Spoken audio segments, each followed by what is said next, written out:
for black pine shoot selection and refinement. Now, before we can go into the actual operation of shoot selection, needle plucking, strength balancing, and all of the plethora of things that we're going to be encountering this fall season, we first have to understand what is the difference of the refinement operation versus the development operation. So the best illustration to show the difference between refinement versus development is to look at a tree that's experiencing sort of the two different growth and evolutionary styles on the same tree. Here on these lower branches, you notice these are our branches that were candle pruned during the summer, and we see where one shoot was pruned, we have a plethora of shoots originating from that cut site. In the apical portion of the tree, however, we've got these shoots that have these longer needles. These were shoots that needed elongation, thickening, or some sort of energy redistribution to get this area of the tree stronger. So these weren't decandled, and we're going to be laying these down and creating the physical structure upon which we're going to be building the tree. This is a developmental form of the branch currently here, not being decandled. Okay? So if we compare the two, here we see a tree in partial refinement, partial development. Here we've got a black pine in full-on refinement where every single shoot's been candle pruned, every single shoot is showing shorter needles, shorter internodes, and tighter ramification. And you can see that the uniformity of the strength distribution across this tree and the uniformity of the needle size is that process of refinement that we're striving to achieve when we start the decandling process and moving that black pine into that highly refined state of development. So our goal now, when we focus on the refinement process in the fall season, is coming back to all of these shoots that have originated from these cut sites and making the appropriate selections both on strength, angle of the crotch, and orientation, and then following that up with a needle reduction to uniformly distribute foliage mass across this entire tree to take this black pine not just to a point where we've controlled the growth, but where we elevate the aesthetic and we make these decisions on that refinable growth to further improve the aesthetic of the black pine. This is our focus for tonight's stream. What's going on, guys? Super Tuesday, and possibly, although I don't know, right? There's a lot of, I get pretty excited about bonsai just as a generality. Possibly one of my most favorite times of the year. Japanese black pine, boom, the king of bonsai. And this is when all of the efforts, no, I shouldn't say problems, all of the efforts, all of the things we've been doing all year, fertilizing, timing, strength distribution, candle pruning, we get to pull it all together and come up with this really beautiful final product. Super pumped to be here with you guys tonight. We got Kendall on the mic. What's up? Mr. Arthur producing the stream. Hello, everyone. Got Mr. Lime on the audio and Ricardo on the detail cam. As always, full team in the studio tonight.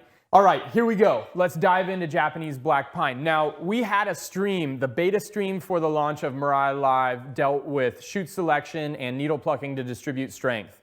That tree was very small, limited number of opportunities to discuss it, very short stream, still quality content, but we wanted to come back and more or less dissect what is the decision-making process, particularly on a tree with a lot of different options, to be able to accurately select and elevate the quality of the design of your Japanese black pines. Because to date, when we talk about black pines, there's 5 million articles out there all across the world in different magazines talking about all of the ways that we handle Japanese black pine. Not many of them discuss the aesthetic considerations of shoot selection, right? We talk about, okay, we're gonna be selecting shoots based on strength, right? Do we wanna take the stronger shoots out of the apex? Do we wanna leave weaker shoots on the, or stronger shoots on the weaker branches in the tree? We've talked about orientation. We wanna have lateral as opposed to vertical distribution of our shoots so that we can create that branch pad that gives us that fan shape that we value so much in Japanese black pine. And in addition to that, one thing that we've started executing and talking a lot more about at Bonsai Mirai is in the selection of our shoots, do we want to create this unsightly crotch between our two shoots that's a difficult aesthetic to ever overcome, or can we find an acute angle between two shoots to be able to maximize that? So again, I'm going to come back. We use strength, we use that shape of the crotch or the angle of the crotch, and we use orientation, lateral or vertical, as the way that we've done shoot selection thus far. Cool, great. But what about getting what we want and taking that tree's design a step further? And that is the entire process and discussion of tonight, okay?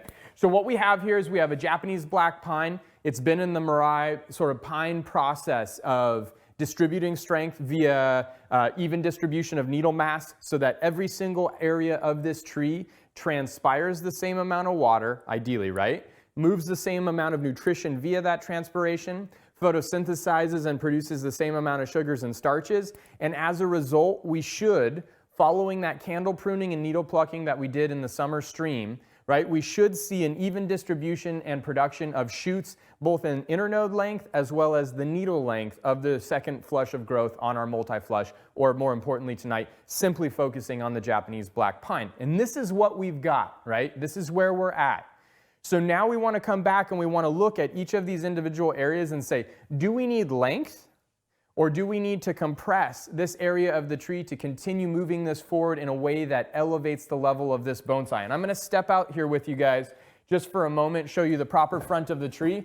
One thing that you should notice is it is extremely dense. We love extremely dense Japanese black pines. This is part of the aesthetic that makes them feel so masculine. Now we can see we do have some areas that are hiding excuse me, I choked on my own spit. There are some areas of the tree that are hiding, some foliar pads that are hiding significant portions of the tree. Do we remove those? Can we prune back? Do we need to open it? Is it aesthetically pleasing the way that it is? We'll make those decisions.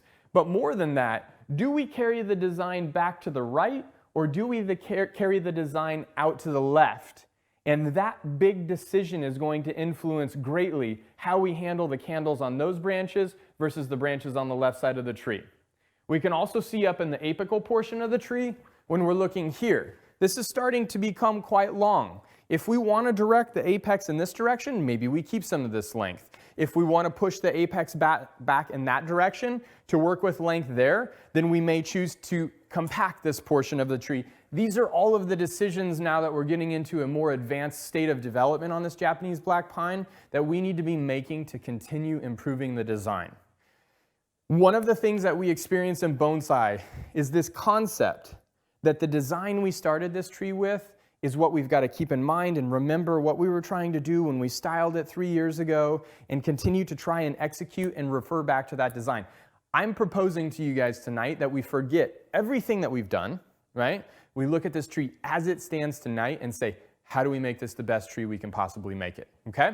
So my question to you guys, before we even get started is, do we elongate on the left side of the tree or do we elongate on the right side of the tree? This is going to guide our first steps in terms of shoot selection on these bottommost pieces. While we're getting your feedback, I'm going to start on this portion, which isn't going to be impaired by that because we want to make sure that this doesn't grow beyond this and also is short enough that we maintain that difference in length. So I'm going to start there. You guys let us know what you think.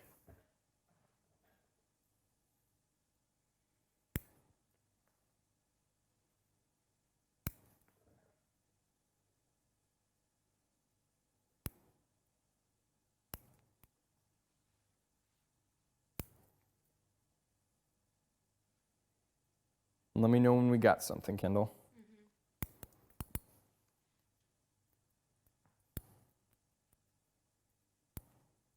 Rich says right side. So move does it to the right side? Vern says right side as well. Wow. Some folks are, oh yeah, right side.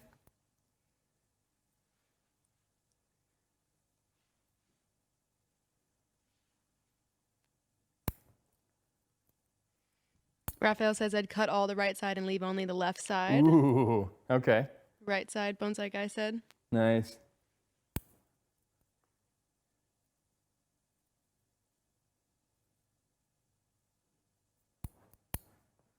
I love the way that bonsai can be handled in such a plethora of ways. Okay, all right. So I'm going to start off with that feedback. If you guys have other feedback, go ahead and holler at me, and we'll continue to take this into consideration. Now, I want to talk to you guys about a few things that I'm considering in terms of moving to the right or left before we come back to shoot selection, okay? Keep this in mind, okay? When we execute a design that moves very far away from the base of the trunk, we have to base that decision on what the tree is giving us. Now, if we look at the right side of the base of this Japanese black pine, that big flare, the very strong anchor to the ground, right? So this tree has the base and the trunk to be able to anchor a lot of asymmetrical movement to the left. When we start talking about asymmetrical movement, that is enhancing the impression of age. And one of the things we value most about Japanese black pine is that old, rugged bark, that really ancient look of antiquity, okay? So when we start to wade between, do we move to the right or do we move to the left? We've also got to consider that on the right side, if we elongate there, we do start to create almost more symmetry in the design because we've got length there and we can only compress so much here on the left side. So this is another thing we need to look at. I do see the opportunity to move this way in terms of the design, but if we did that, we would need to get rid of this entire branch, okay? So in removing this entire branch, we would open up all of this negative space underneath the trunk. And this impression of power that we get there would be mitigated by the negative space we would open up. And now we start to understand, holy cow, when we make that choice, yikes, that has significant implications. So if I'm just analyzing this objectively, not on what I like necessarily, right, but what I see as being the best utilization of all components in this, I still think we move to the left to maximize the quality of this tree. And that's not to say that anybody who said we should go to the right is wrong. This is the way that myself as a creator is interpreting this piece of material, and this is what creates the beautiful aspect of bonsai. We would all do it a different way, okay? Now I want you guys to come in with me. I'm going to pull around to this branch that I was working on here, and let's get into the nitty-gritty. I am going to elongate to the left, just to kind of give finality, all right? Now I've been going through here and I was removing, because I want this pad to stay quite small. I don't want it to continue to get large and grow into these other pads. Multiple pads across this tree is going to give this tree a much bigger impression of being a larger tree. Okay, so I've taken off the strong shoot here and I've left one weaker shoot and a slightly medium strength shoot. Okay, on this interior piece, I had a very strong shoot growing off of the top. So I took that strong shoot off again to leave the two smaller shoots on the interior as an interior piece of the branch, right? Now inside of this, there's also other considerations occurring. I have a great angle here between these two buds, right? I have even distribution of strength in the tree, and I want to keep this tree quite small. I don't want to let it expand, expand, expand. So I took the strong shoots off of these pieces, okay? Also, notice that I have a lateral orientation here and a lateral orientation here between these two, so that those buds are actually sitting here as opposed to here. Okay? These are all considerations that I'm keeping in mind as I'm making these decisions. Now when I come to this pair, again I have a good crotch. I've got evenly strength shoots. I took the shoot off of the top, left that lateral orientation. This is the best case scenario for selection of shoots in this region, okay? As I move this way though, notice how strong this one shoot is. Now I took the strongest shoot off of the top of this. We say that we always want to leave two shoots at these junctions, but when we get into a tree that's this advanced, we're also looking at foliar distribution and stopping the expansion of the length. This is a situation where on an advanced black pine, I'm going to sacrifice the ramification to get the reduction of that interior shoot so that I keep these interior branches as interior branches and I don't allow them to move out here and start occupying the exterior portion of the silhouette. Okay, and I'm thinking about this stuff constantly, all right? So when I come to these tips here, I've got two here, perfect. I've got two here, I believe I took a bottom growing shoot off of these, okay? Establishing my laterals. I've got my two laterals here. I've cut this back to one single shoot because this vertical was so strong. I'm going to keep rotating here. All right? I've got my two very beautiful, I've actually got three. I've got this medium-sized one, a very small one over here, and I've got one growing off the top. I'm going to remove that piece growing off of the top there. Okay, I've got the same situation here. I've got a medium-sized one, I've got a really fine one, and I've got a really fine one growing off the top. I'm going to take that piece growing off the top since the strength is virtually equal. But now when I get into the interior of this, I've got this vertically growing piece that is actually starting to get quite strong, okay?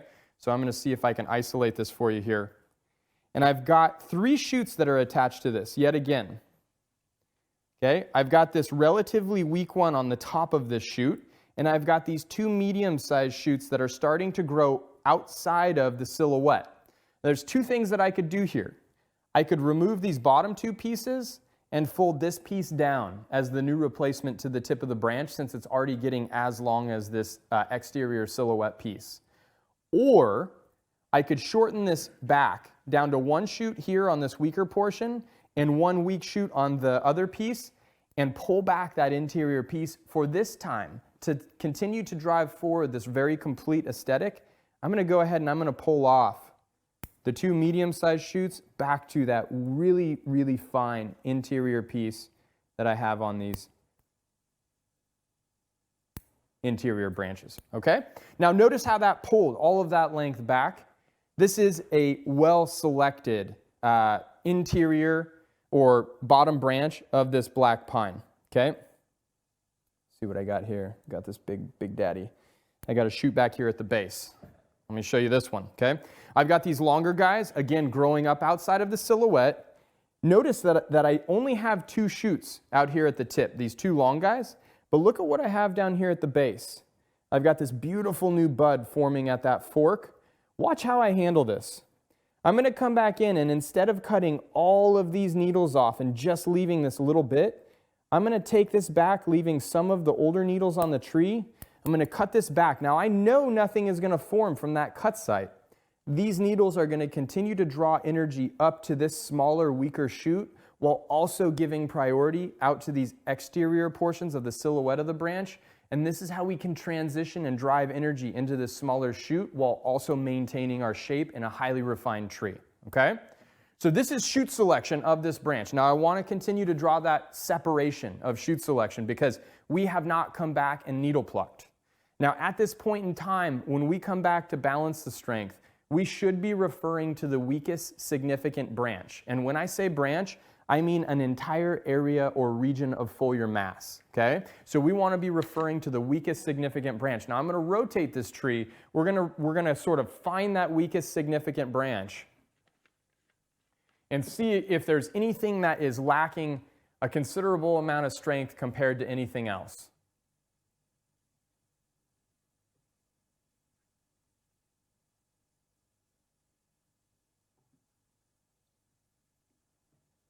Okay, now in that rotation, I don't know what you guys think, and if you saw a really weak branch, by all means let me know. From my perspective sitting here, we have an almost uniformly distributed balance and strength. This is what we want, right? This is what we want. So when we start to talk about Japanese black pine refinement, we are dealing with trees that have a very significant amount of evenly distributed energy across the tree. Now we have to set a new threshold for what that needle density is, and that's going to happen on this first branch that we're shoot selecting on. Once we do the shoot selection, we're going to treat this branch as a uniform amount of density and pluck the needle mass down to a sustainable density, right?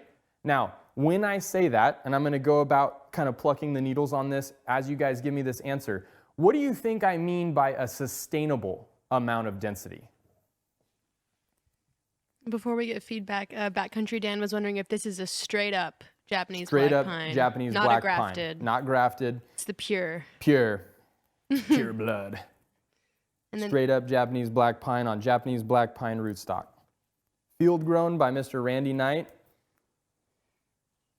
St. Helens, Oregon, 97051.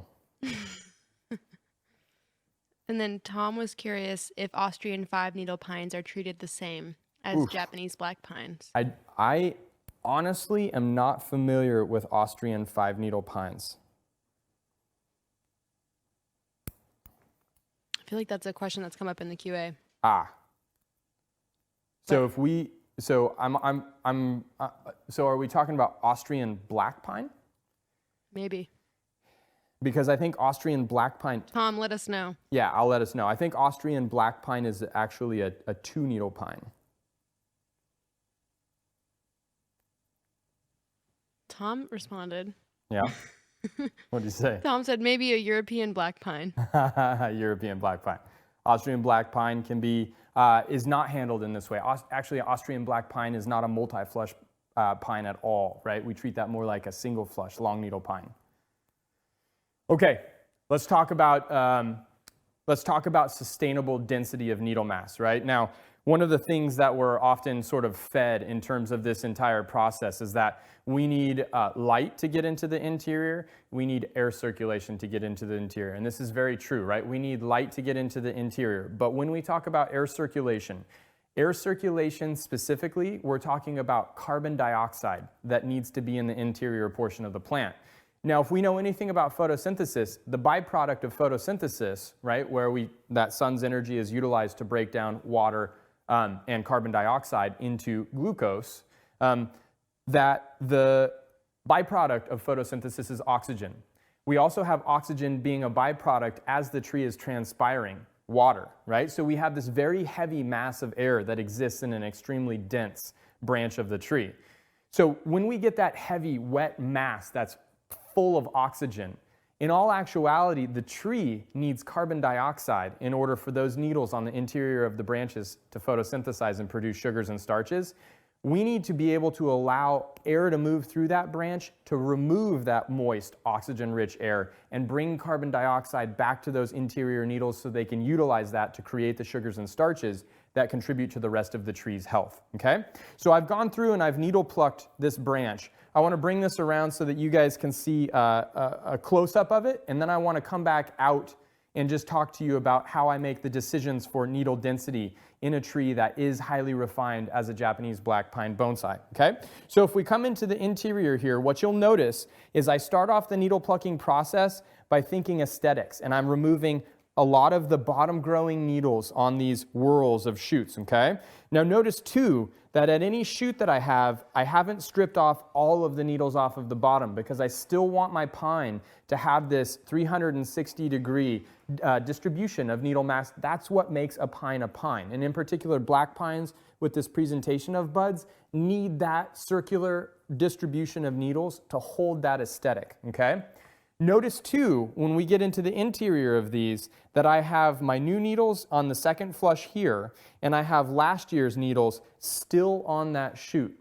One of the biggest mistakes that's made in black pines, and we talked about this in the summer candle pruning session, one of the biggest mistakes is that a lot of people think we remove all of those older needles. When we're doing this needle plucking to redistribute energy, we need to remove some of the new needles and we need to leave some of the older needles in order for this tree to continue perpetuating its strength. This is a fundamental necessity. Now, if I plucked off all of these older needles, the tree wouldn't die. It would grow again next year, we would candle prune next year, it would produce another flush next year. But over 2 or 3 years of consistently candle pruning this piece of work, the tree would gradually lose strength. And what you would see is the shoots would get smaller and smaller until we would have very little strength left in the tree, and we would start to see adverse things like disease, insects, or balance of water and oxygen issues that would cause a lot of health-related problems, okay? So I'm going to continue working here, and I'm going to look at this next branch as a very important branch in terms of the design of the tree for the length, and this is going to change my shoot selection. Stephen wants to know if there's any difference between your technique for plucking now versus during decandling. Absolutely. Absolutely there is. So when I'm looking at this area here now, and I want length to be giving me flow, because I told everybody we're going to be flowing to the left, right? I'm going to take this central candle off to maintain my lateral orientation, but more importantly, the removal of this central candle, this is the same length as these other pieces here. So I'm not gaining or losing anything by trying to, or I'm not gaining anything by trying to utilize this. If I've got the same strength and I want length, I'm going to keep these laterals that already have that good acute crotch, as well as the length that gives me that flow moving to the left, okay? So very easy decision that we make there, okay? But when I create this length to generate this flow, I don't need to create this length across the entire pad of this branch because I don't necessarily want the front of this branch elongating. So when I come to this next one and I see that I've got these very two fine shoots in here, I'm going to take off this top intermediate sized shoot, come back in, I'm going to clean up some of those needles that are congesting that crotch, clean up some of the needles growing off of the bottom of this tree. Okay, again, coming back in and cleaning out some of these congested crotches so that I have that same density as I've created the reference for on this branch. And this is going to become, instead of, and what we talked about in the original stream in the summertime, we're going to draw a threshold at 8 to 10 pairs per shoot. We must maintain 8 to 10 pairs of needles per shoot for that tree to have the kind of energy it needs to produce a second flush. Now that we're here, and we've gotten that second flush, we're going to make our threshold a little bit higher. Minimum 12 pairs of needles per shoot. Now, if you guys are looking at this and you're very gifted at counting or gauging needle quantity in this, you'll recognize that there's far more than 12 needles per shoot at the tip of this branch, okay? That's because when we start to reach a tree that has this degree of refinement, we don't want to take the whole tree down to 12 needles per shoot any longer. We have more than 12 needles per shoot on every shoot on this tree. Now we're going to draw the threshold between 15 and 20 pairs per shoot, right? That we're going to keep that threshold out. This allows us to get down to a density that allows light penetration in for photosynthesis, as well as a density that allows that moist, oxygen-rich air to move and circulate out of the interior, and that carbon dioxide to move into the interior and provide these interior shoots with the resources that they need to continue photosynthesizing. Okay? So these shoots that are growing back towards the interior, I'm going to keep these short. I'm going to take off these strong guys because just because I say I want length on this, I literally mean one shoot that gives me that flow and that directional insinuation. Is that called an upshoot? So I'm removing, for the most part, right, and it's not uniformly, we always remove shoots growing off the top because now this conversation has to evolve. I almost always am going to remove that unless that's the shoot that gives me the length that establishes flow, right? But that is the shoot that I am predominantly removing. Raphael's wondering if you could give a more deep physiological explanation behind older needles. Maintaining the older needles. Sure, absolutely. So when we start to talk about older needles being maintained in our tree, a lot of times why would we maintain older needles if we have all of these new, really brilliant, highly photosynthetically efficient younger needles on the tree? And that's a really good question. But when we start talking about storage of auxin and hormonal distribution beyond just the photosynthetic process, right? That auxin is stored in the bud as well as in all of the vascular tissue, needles and branching at the tip of that growth, right? And so when we start to talk about clear delineation of hormonal content at the tip of our branch, those older needles are playing a big role in continuing to drive and store and allocate those resources to give the tree definitive delineation of what is apical dominance or enable lateral shoot strengthening or growth behind that apical tip. So when we keep those, it's to maintain that consistent content of hormones at the tip of our branch, right? And that is a very important aspect of this. Samuel's wondering if you could demonstrate in deeper detail how to tell the difference between a lateral and upward growing shoot, because they all seem like they're growing up. Sure, yeah, great questions, good questions. Okay, let me get to one of these bigger, stronger, kind of more robust guys, okay? Let's see what we got here.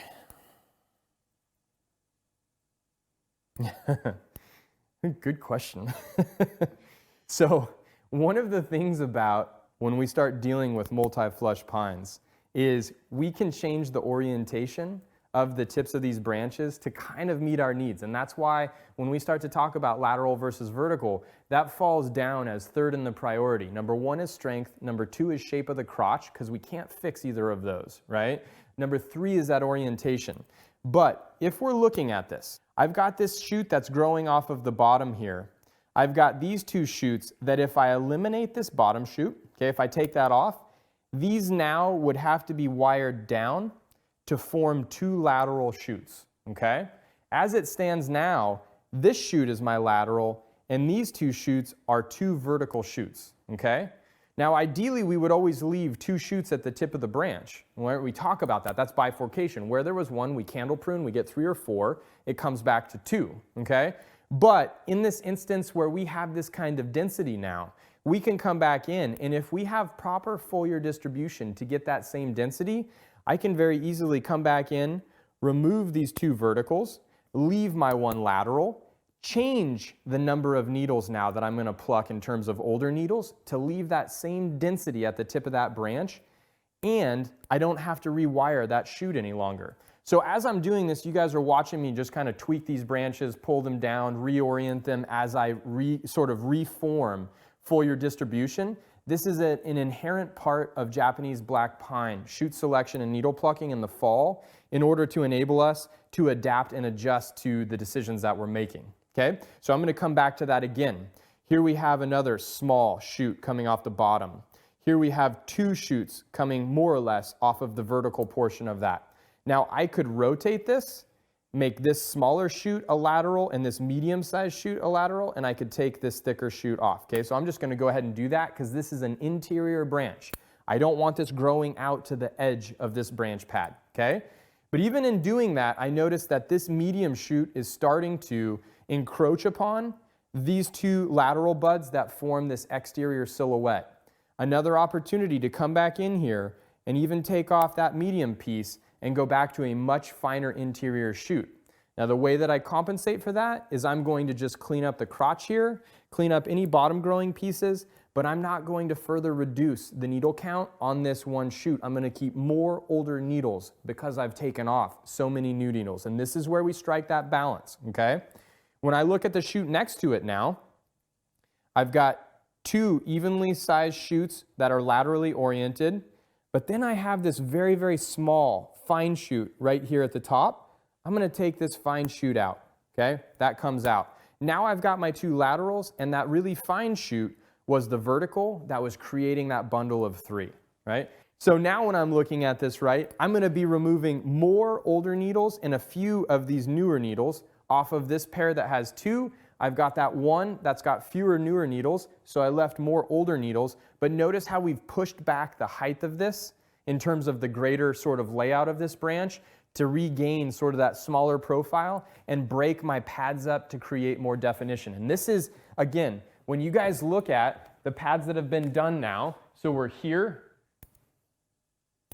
okay, so we're here and the edge, notice how much more refined here and here is than here, or this big bubble of foliage here. And notice how the density here is nearing or very close to the density here. Now we're going to go through and we're going to do we're going to try to get it as accurate as possible, but we're going to do a very, as near as perfect as possible guesstimate of density based on that close proximity as we're looking at each branch, constantly referring to our sample and making sure that we maintain consistency. But when we're done and we step back and we look at this tree as a whole, we may come back in and we may say, boy, it feels a little dense right here, feels a little dense right here, and we may come back in and just remove a few more needles. But the point that I want to drive home to you guys, because one of the debilitating things about black pine is we're always talking about counting these shoots, right? This is not this shoot has 12 needles, so I'm okay, or 12 pairs.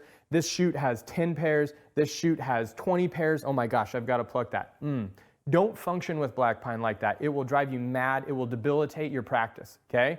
We're doing shoot selection based on strength, angle of crotch, and orientation, knowing we can always adjust orientation with wire, right? Adds a little more work, but it's possible, okay? And then we're coming back, we're plucking some new needles, leaving some old needles, and we're trying to get a general even distribution of density. So if you guys have to count on this branch to get that density, then you can use that visual reference to apply to each branch after that, right? And that's really where we want to move our practice to efficiently do black pine.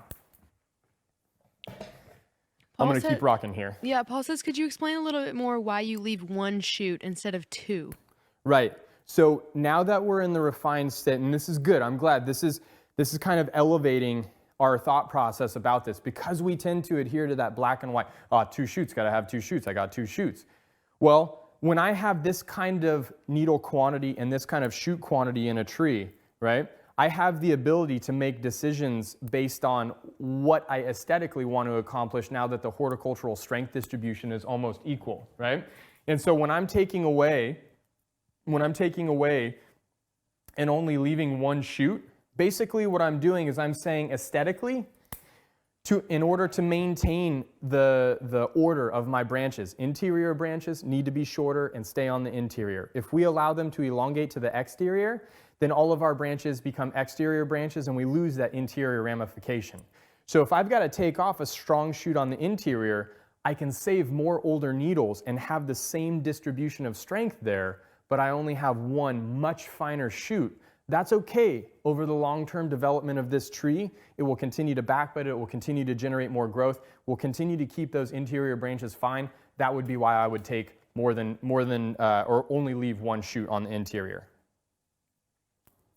Did that make sense? Yes. Not so much. I mean, all this this is a little above my understanding at this point. I'm trying to catch up. I'm trying to keep up. Okay, hang on. So that's good. Tell me what you don't understand. What do you not understand, Kendall? I think the numbers get me mixed up. The numbers? Just the number game. And like, even just like shoot versus bundle versus whatever. Like, okay. What's the terms? Yeah, let's break this down, right? This is good because one thing that I've recognized on Mirai Live is if Kendall doesn't understand, there's a lot of you guys that maybe don't understand. So let's break this down, all right? A shoot is a mature product of the candle, right? We had a candle that elongated, the needles opened up, this created a shoot. I'm gonna show you guys what a shoot is. Okay? This is a shoot, right? So this is one elongated piece of growth. It has needles, and at the tip of this, we've got that bud where growth is going to emerge next season, all right? So when we start to say shoot selection, those candles, for example, the candle that's going to originate from this growth tip here, right, next year, it's going to elongate as a candle, needles are going to open up off of it, and that now becomes a shoot, right? Now we call it candle pruning, even though it's gotten past the candle stage into the shoot stage in the summer, but we fully prune that piece of growth off, right?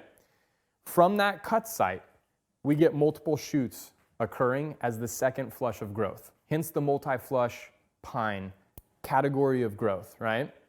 So from that multitude of shoots that emerges, we're going to keep our hands off of that tree over the course of the summer and the fall. When we come back in this late fall kind of timing of year, and November is really the kickoff for multi-flush pine work because we know that the second flush has definitively hardened off by now, okay? When we come back, if we have 3, 4, or 5 shoots from one junction, that junction starts to swell from all of the sugars and starches that are being moved through that one junction, right? And so in order to stop that swelling and the creation of that structural flaw, we take this down to 2 shoots, right? We're selecting down to 2 because we know that that junction will not abnormally swell with 2. If we get more than 2, if we have 3 shoots, we're going to get a swelling, right? And it causes a structural flaw in the branch, okay? But it's still worth it because we had 1 shoot in the summer, we prune that 1 shoot, we get 4 or 5, we take those down to 2. So from 1 shoot to 2 shoots, this is how we increase the ramification of a black pine, right? And is what you're speaking to now specifically for a tree in refinement? This is a tree in refinement, right? Which is totally different than what you would be doing if it was in development. Entirely different than development. And this is one of the things, when we read articles about black pine, everything that we read about black pine is about refinement, refinement, refinement.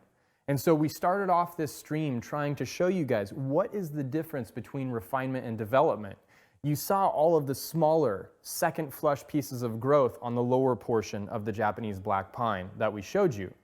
In the apex of that smaller Japanese black pine, you saw the big long shoots with big long needles, and there was only 1 shoot. We didn't decandle it, so there weren't multiple buds, and the growth was much longer and coarser.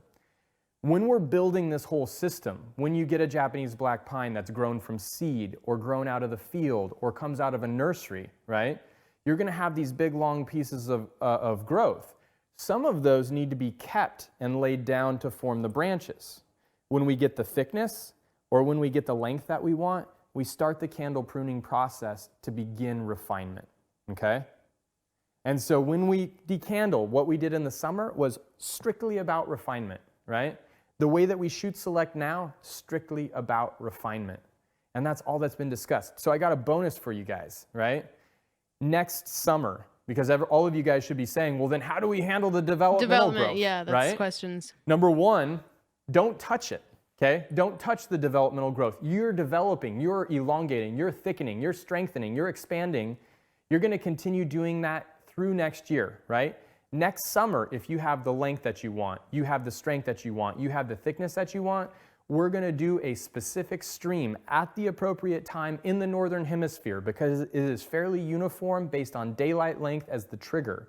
We're going to do a stream on how you handle black pines in the developmental phase or how you handle black pines that have a refinement and how you handle the same tree that has branches in development. So hold on to that thought. We will get there next year. I will tell you when it's time to do something with those pieces, okay? But as of now, if you do have a tree in development, is it hands off? Oh, either hands off or you could wire those elongated branches to open them up photosynthetically, set structure, set shape, and that would be the extent of what you would be doing with that component of the tree, okay? All right, so coming back here, I put a little piece of wire on this shoot because it was sticking straight up.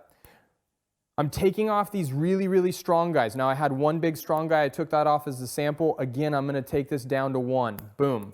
And I'm gonna leave this really fine piece of growth. Those were way too strong to be interior pieces of growth on this branch, okay? And I've got another strong piece here. Now I have an advantage on this stronger piece. I've got this really small shoot here, and I also have a really small bud with only a few needles there. So I've got my two.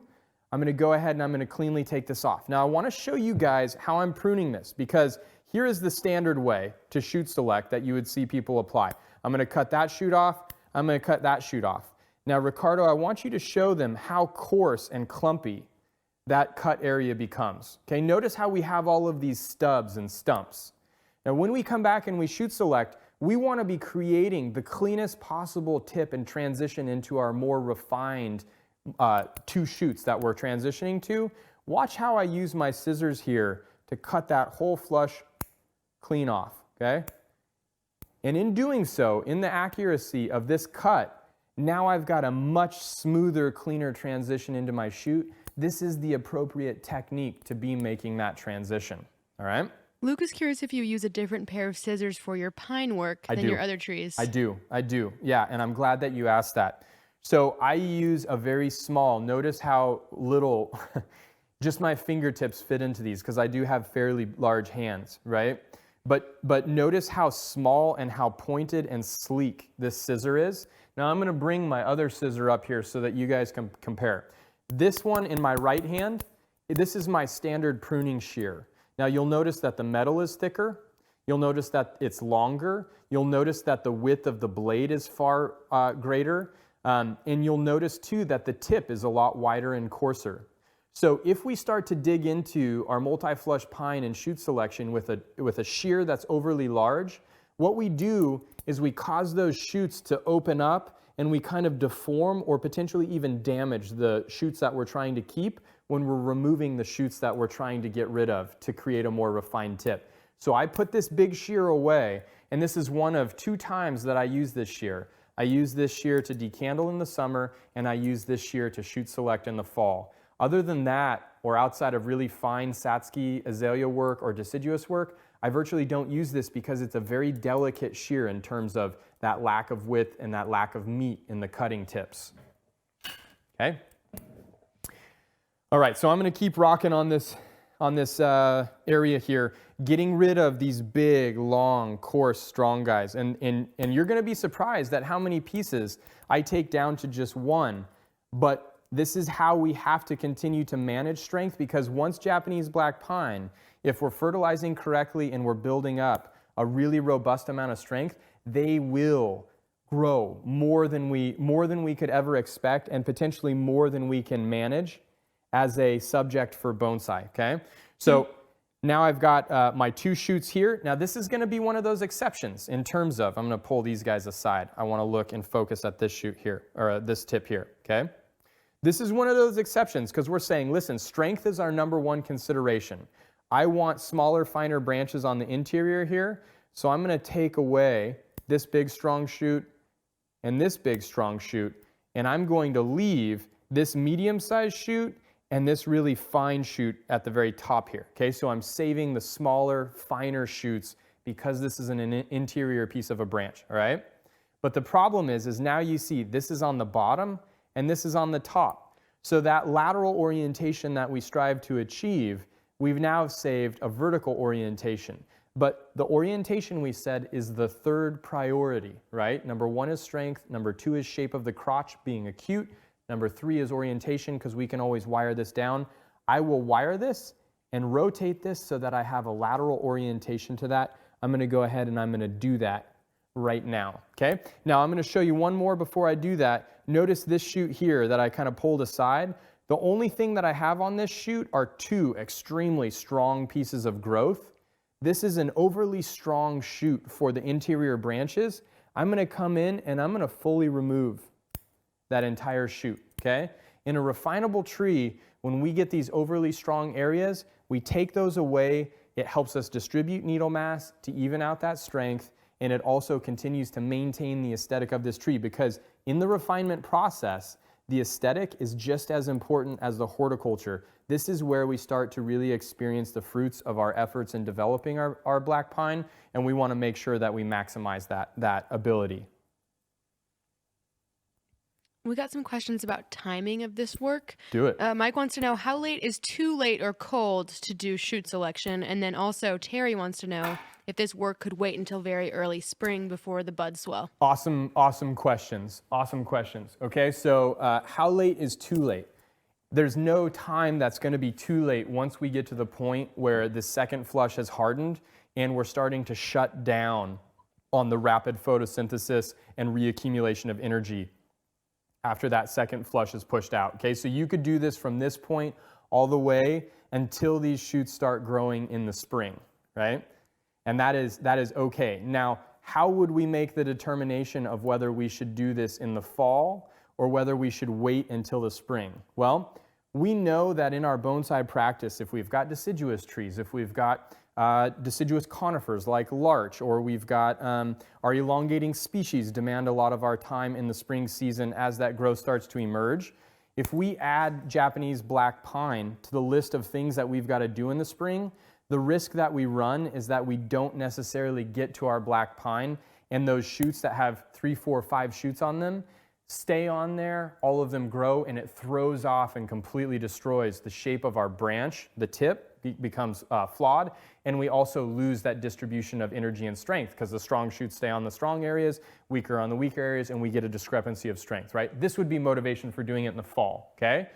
Motivation for waiting until the spring to do this, I believe you just said Terry asked that.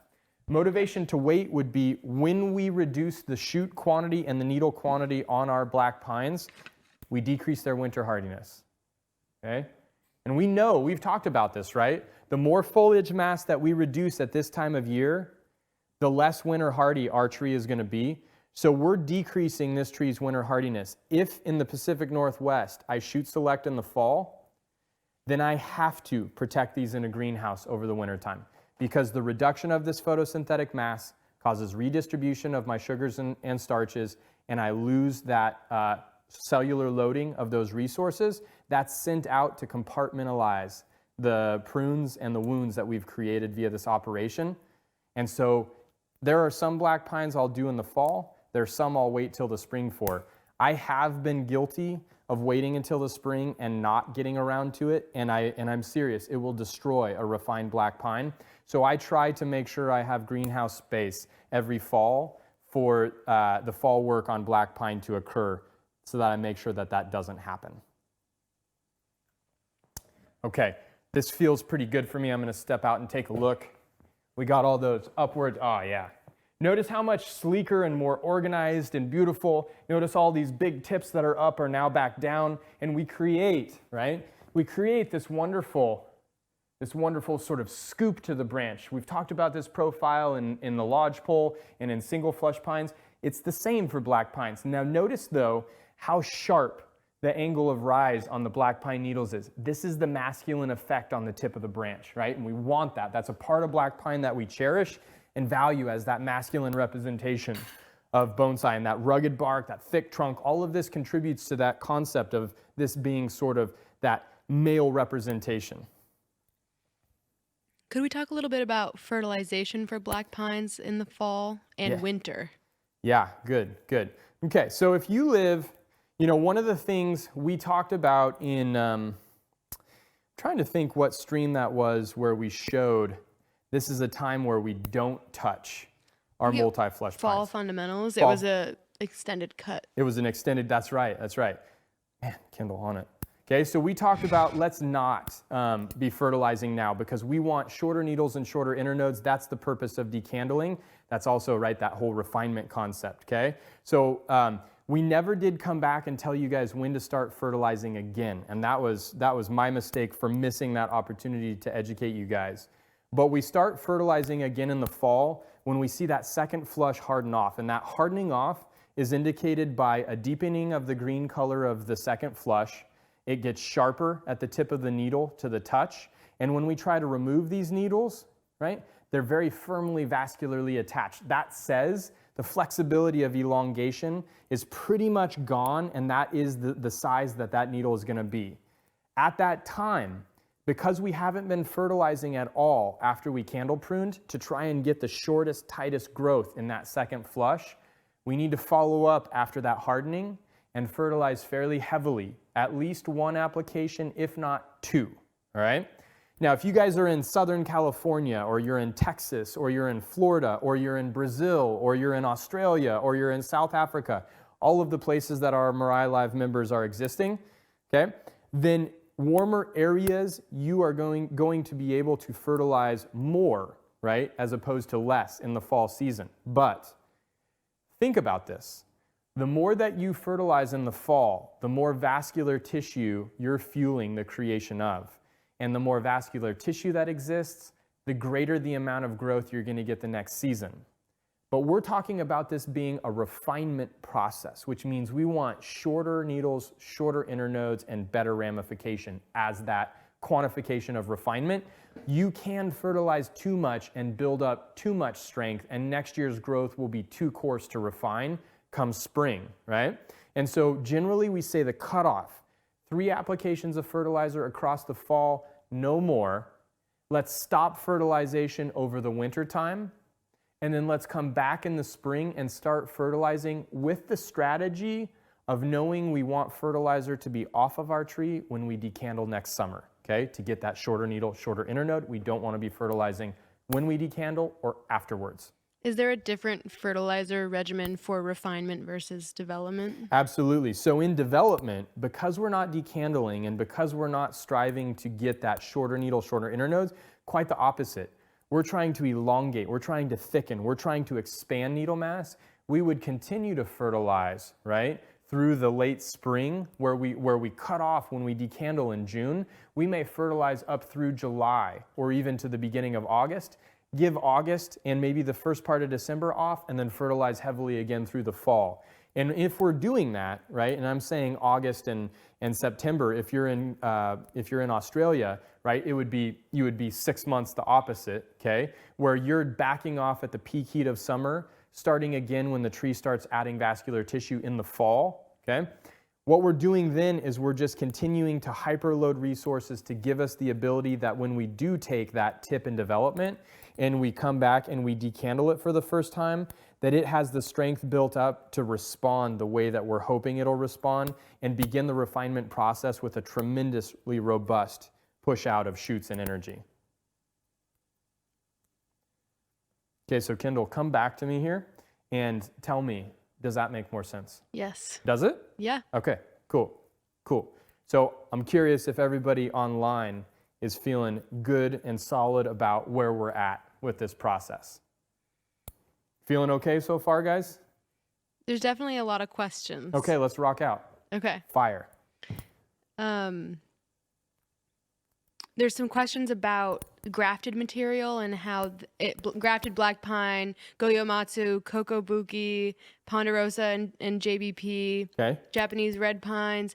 How did the techniques you're doing right now apply to those Sure. realms? So when we talk about this is multi-flush pine, right? Now we're focusing on Japanese black pine, and so we didn't include Japanese red pine, and Japanese red pine has some nuances. We can decandle, we still need to shoot select, but Japanese red pine, the needles are smaller, they're thinner, they're generally a lower quantity, and we leave a few more needles on Japanese red pine because of that reduction in surface area to maintain the strength. They're slightly, just a degree weaker than Japanese black pine, okay? So we'll be a little bit more generous in terms of leaving more needles when we needle pluck to maintain that key balance of energy, all right? So that would be Japanese red pine. Kotobuki is a cultivar of Japanese black pine, and it's a dwarf cultivar of Japanese black pine. Now, one of the risks that you run with Kotobuki and doing the decandling on Kotobuki is you may have too small of needles or too many tiny, teeny buds that you're gonna have a difficult time coming back in and doing the shoot selection. Depending on the tree, depending on the branch, depending on the phase of growth, you may or may not decide that you want to candle prune a Kotobuki, or you may stagger candle pruning 1 year and then allowing it to elongate the next, because the elongation on Kotobuki as a dwarf pine is so small anyways, right? So that's a consideration. Now, when we start talking about Goyomatsu or Japanese white pine, that's this long needle single flush pine, right? We have that stream on the lodgepole. We also have a stream on 5 needle pines. That's where your Goyomatsu kind of fits into the fall work, and we've covered that pretty extensively. You'll want to refer to those streams, but the shoot selection like this, decandling, none of those apply to our single flush pines, whether they're short needle or long needle. This is entirely about Japanese black pine, Japanese red pine, pines that produce 2 flushes of growth in a single season based on application of technique. And then a follow-up question to that. Backcountry Dan wants to know if black pine grafted on Ponderosa would be more winter hardy than regular black pine. So yeah, that's a great question. And when we start talking about the hardiness of trees, whether it's a Ponderosa pine, whether it's a lodgepole pine grafted with white pine, whether it's a Ponderosa pine grafted with black pine roots are strong, Ponderosa pine roots are strong, and so they facilitate, right? Ponderosa pine can hold Japanese black pine being grafted onto it, okay? But any species has to have the production of sugars and starches loaded into the vacuole of the cell in order to endure freezing temperatures and not have the water in that cell freeze. Doesn't matter if it's on Ponderosa stock or if it's Japanese black pine on Japanese rootstock. If you reduce the foliage mass at this time of year heading into winter and you have severe winter conditions, 28 degrees or below, 28 degrees Fahrenheit, negative 4 degrees Celsius or below, you're going to want to protect the tree after doing this work. And the workaround is you can winter those outside if you don't do this work, but you need to do it in spring before they start growing.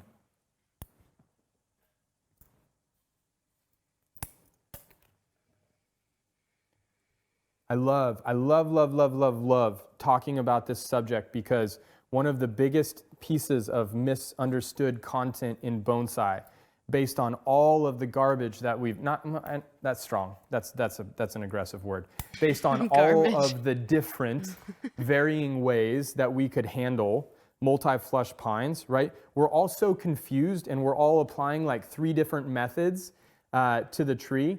I promise you guys, and I'm gonna make this promise, like to the degree that I feel so confident about it, if I had the ability to just monitor your work on the tree, I would guarantee that you will have success with this work. Now, there's a number of ways to negatively impact the productivity of the application of technique. That's why I would have to see what you're doing to make sure, if you had a lack of success, that you had done everything correctly. I've seen this work on the best garden in the world at Mr. Kimura's on 400 pines a season. We decandled and then we had to shoot select over 400 pines a season. I've never seen this technique over the course of 2 years not provide an even distribution of strength and an even output of needle length and reduction in internode length, okay? But one of the other things that needs to be stressed with this operation as I kind of continue to shoot select, I'll come back to decision making on shoot selection in a second, but I want to get this to you guys, okay? Notice how many needles are on this tree. There are a ton of needles on this tree, right? Notice that the container is proportional to the size of this tree, right? So there's a limitation that the roots can grow in this container. Strength in pines comes from the roots. The more needles we have on this tree, the more needles, the strength that's generated here is distributed across, okay? So when we have a Japanese black pine that's got very long internodes and very coarse growth, and we decandle it, right? We're gonna get a push out of shoots, but they're not gonna immediately be small because we don't have enough distribution across a large enough number of needles to reduce that growth down to where this is at, right? But 2, 3, 4 seasons later, we're gonna have from 1, 2, from 2, 4, from 4, 8, from 8, 16, we're gonna have 16 shoots with 20 needles at the tip of that shoot, right? I don't know what that math is, but it's a lot. And all of a sudden, this strength is being distributed, and you just get shorter and shorter needles, shorter and shorter internodes, and this is the process of building that branch and refining a black pine. Where we're at now, this tree will probably hit its peak of aesthetic next fall and be completely showable, potentially even show winning quality of a tree. Paul wants to know if you're waiting to see how the refining process goes before deciding the design. No. Or if this is the... This is the design. Now, I haven't gotten to, we said we're either going to elongate here and pull in there, or elongate there and push in here. I'm saying we're going to elongate there and pull in there. There's a lot of components of the design over there that we're going to have to tweak right now when we go over there and we start making decisions, okay? But I'm working now because I've created a little bit more length here. Let me come out there with you guys just to see where we're at. Okay, I've created a little bit, let me see what we got here. Created a little more length here. This is probably gonna be that defining branch, and I'm actually gonna kick that out. This is gonna be my longest point on the tree, right here. This is gonna define and dictate my flow to the left, okay? So in doing that and saying that, I know I have to pull back the mass here. There's too much and it's too long and it's too strong. So that's gonna be a significant area. Maybe we'll jump from here to here so that you guys can see that process, okay? I know I'm gonna have to shorten here so that I don't have this symmetry forming with the length of these branches in relation to this foliage mass. We're very near symmetry right now. Asymmetry is where the interest of the design is, okay? So that's gonna have to change length over here, and then this apical region right here is gonna have to shift a little bit. But this is generally, I feel very comfortable with where this design is sitting and where we're headed with it.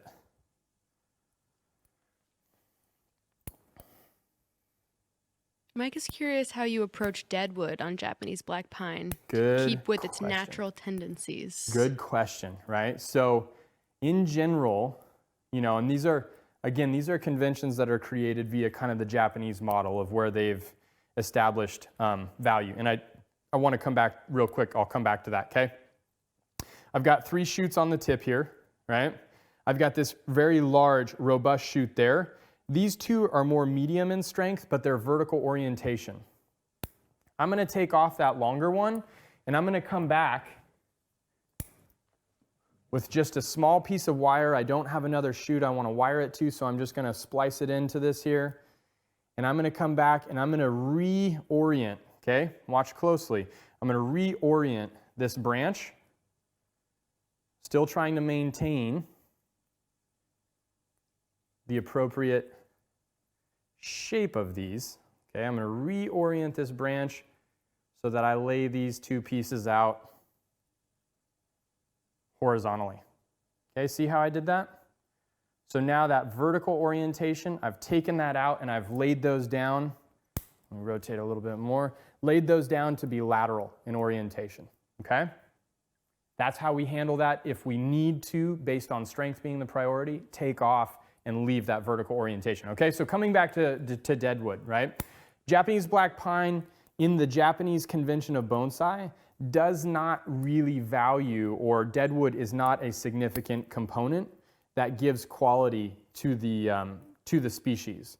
And so in all actuality, really, when you value black pine in the traditional model of bonsai, you want to, you don't necessarily want to be creating deadwood. You don't want to see portions of the trunk die off, etc. Now this tree has a significant amount of deadwood on it because it was cultivated almost with what I would say, Randy's cultivation techniques in the field were super unique, as is every grower. And if you guys aren't tuning into the Q&As, or you're not tier 3 and you can't engage with those Q&As, we're going to make a Q&A available for all tiers to see so that you guys can see what the value of the Q&A is, because we've talked about a lot of these concepts in the Q&A from the perspective of every grower has a different method that they use to create the aesthetic product that they create. And Randy's kind of aesthetic product almost looks more like Yamadori than field-grown trees. Now, he doesn't have a field anymore, and he doesn't field grow anymore because you dump a ton of energy into field growing, and it's difficult to get the kind of value out of a field-grown piece of inventory as it is a collected piece of inventory. And that's unfortunate because Randy was the best field grower in the United States. Nobody knew was field growing, right? But this tree definitely has deadwood as a result of his field growing methods. The way that we handle this deadwood is we preserve it, we harden it. Because if we're not treating the deadwood of Japanese black pine, particularly a field-grown black pine, then all of a sudden it deteriorates very quickly. Now there's a different aesthetic if you take Japanese black pine and you guys graft it onto ponderosa pine that does tend to have a lot of deadwood. Now you've got a much, much higher quality deadwood that's going to last a lot longer, and that's a lot more legitimate to try and create a more dramatic, rugged look on a collected tree that has a durable deadwood.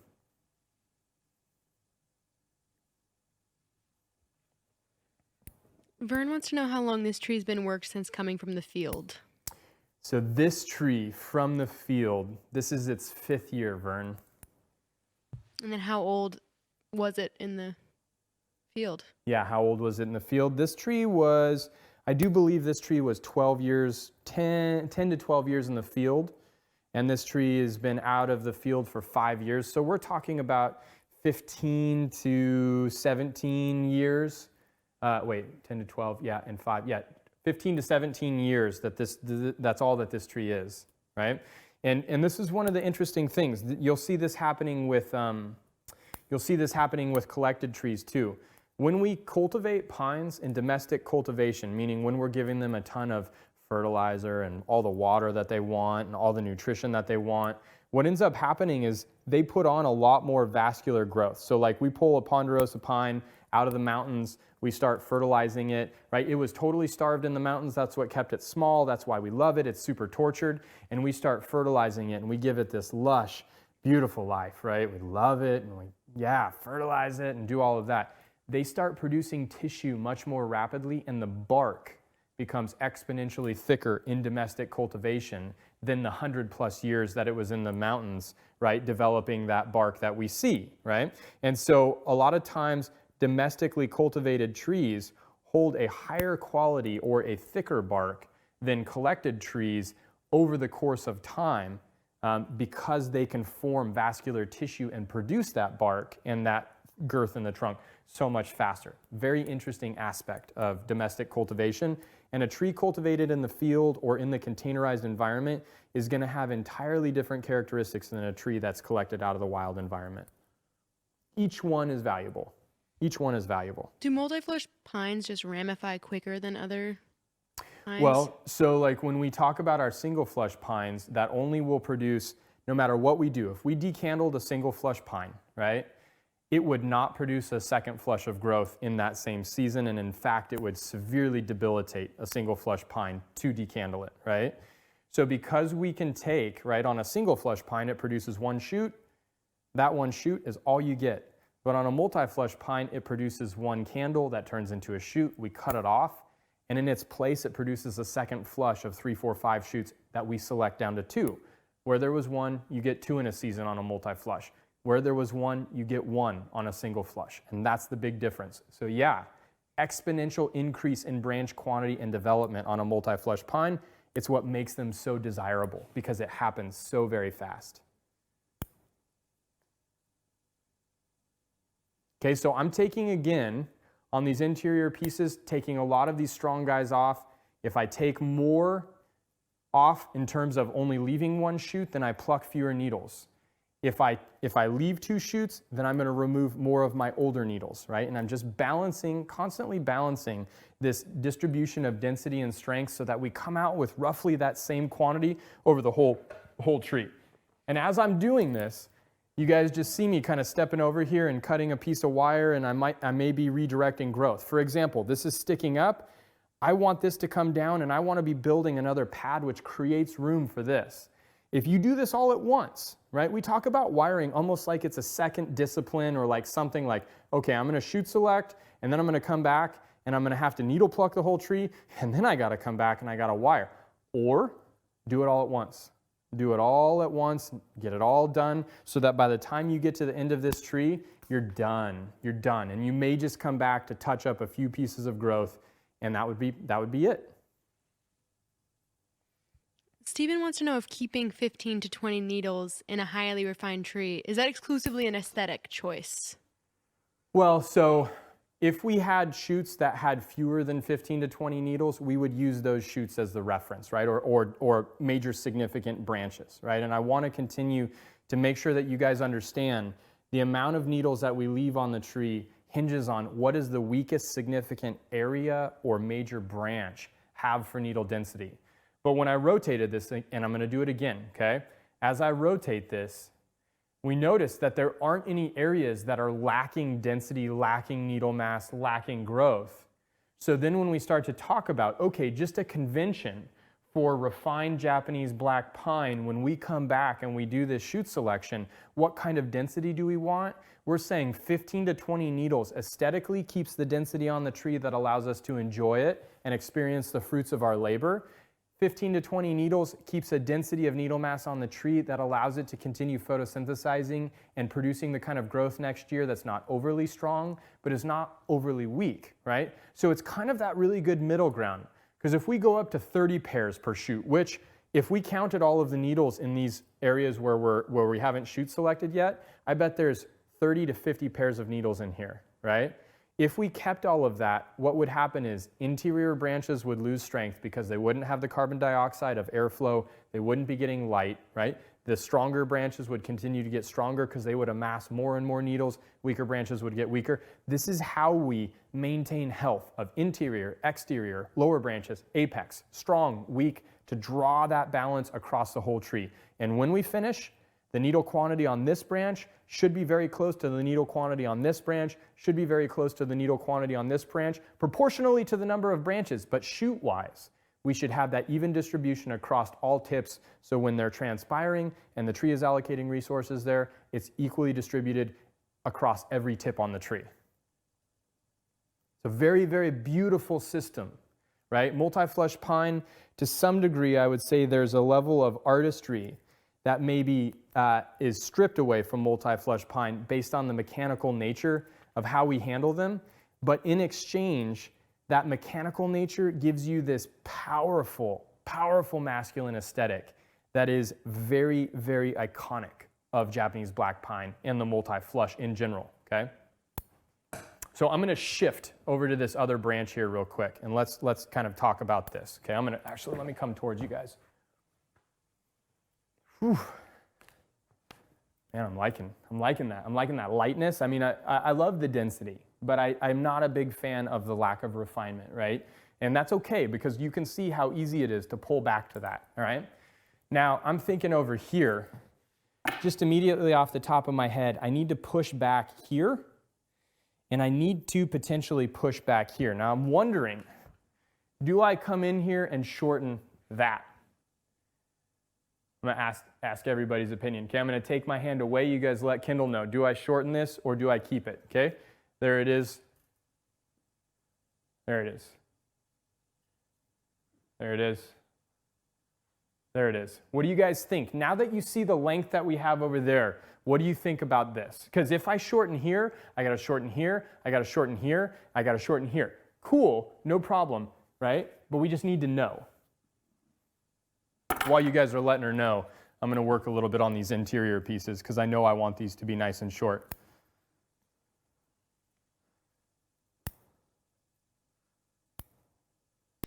Initial feedback says shorten. Shorten. Unanimously. Shorten. Okay.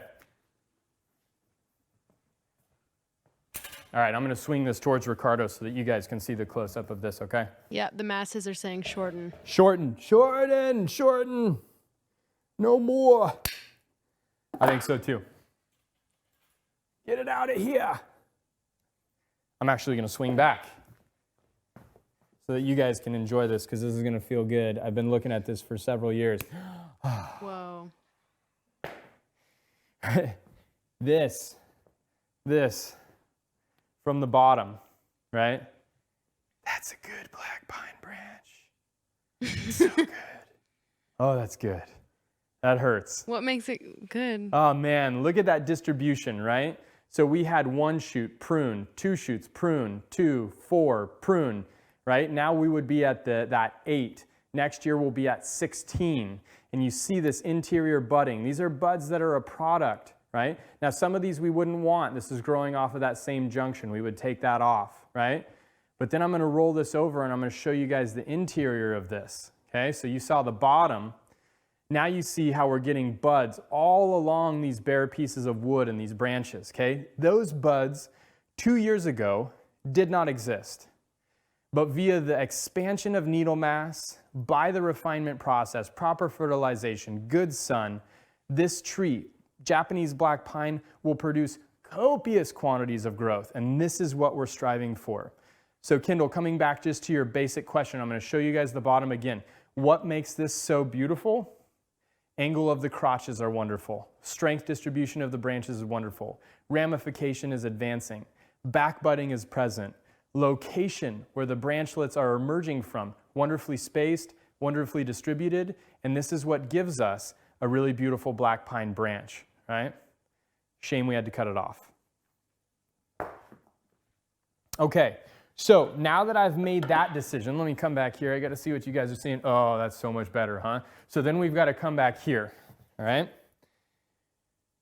Let me see. Yep, rotating to Ricardo is going to be imperative for this.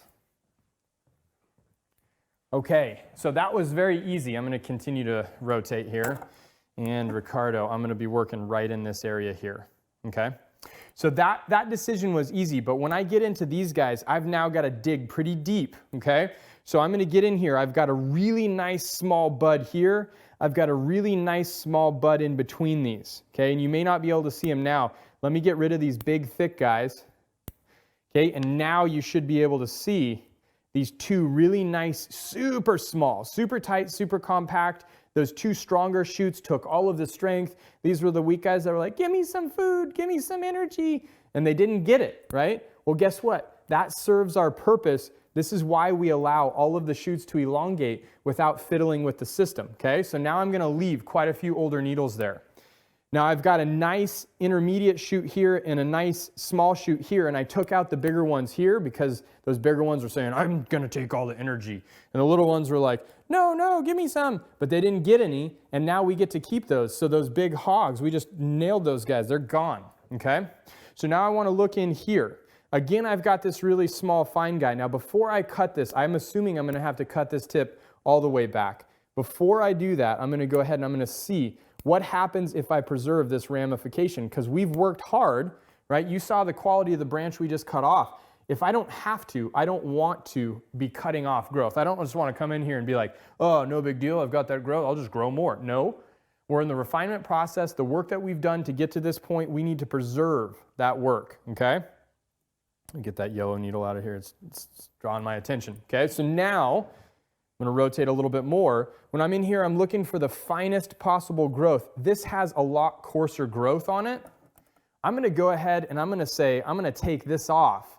And if you guys notice, there's this beautiful little shoot. Let me get rid of this kind of knob. There's this beautiful little shoot right here that we typically would have removed because it's growing out of the same junction and it's forming a trio or 3 shoots here. Because I'm shortening this, I kept that guy. Now I take this wire off.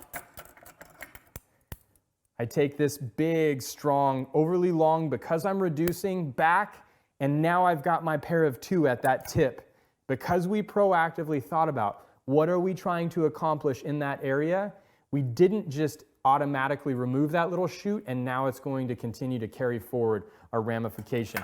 This is bonsai on a higher level. This is thinking about what we're doing, not acting on the convention that we've been taught without knowing the why, right?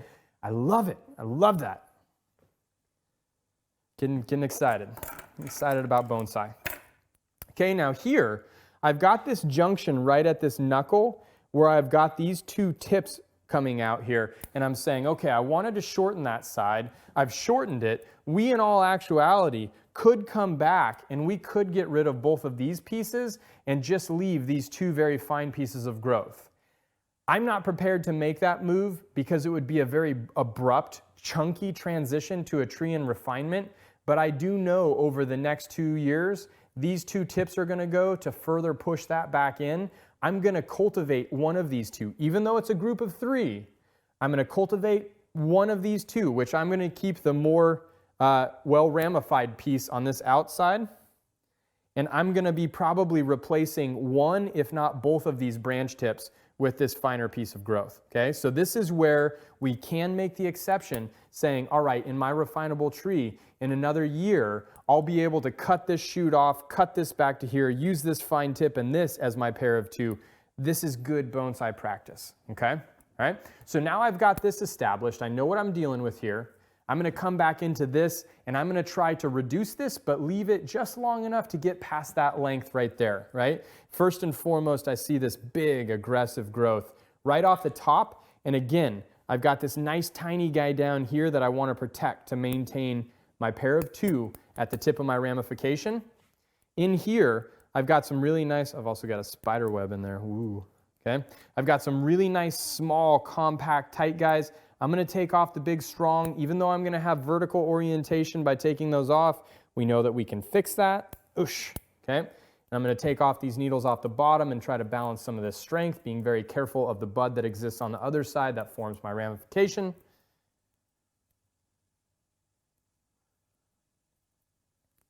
Okay, I'm going to come into this shoot here. I have the same exact situation. I've got this very small guy here. I've got this very strong guy. I've got these 2 medium guys, right? Now, in this scenario, I'm going to keep this very small guy and I'm going to keep this medium guy so that I can maintain my laterals, get rid of that medium and that strong guy. And this medium guy is going to be the length. Now that when you see it, when I shorten that, this is what creates a little more length on this bottom pad and allows this to be inset a little bit so that we have some stylistic consistency with the rest of the tree and that sort of branch formation.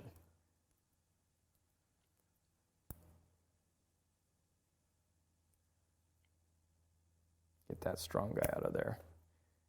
Get that upper guy out of there. Now I just got 1, cutting back to 1 there, right? Okay.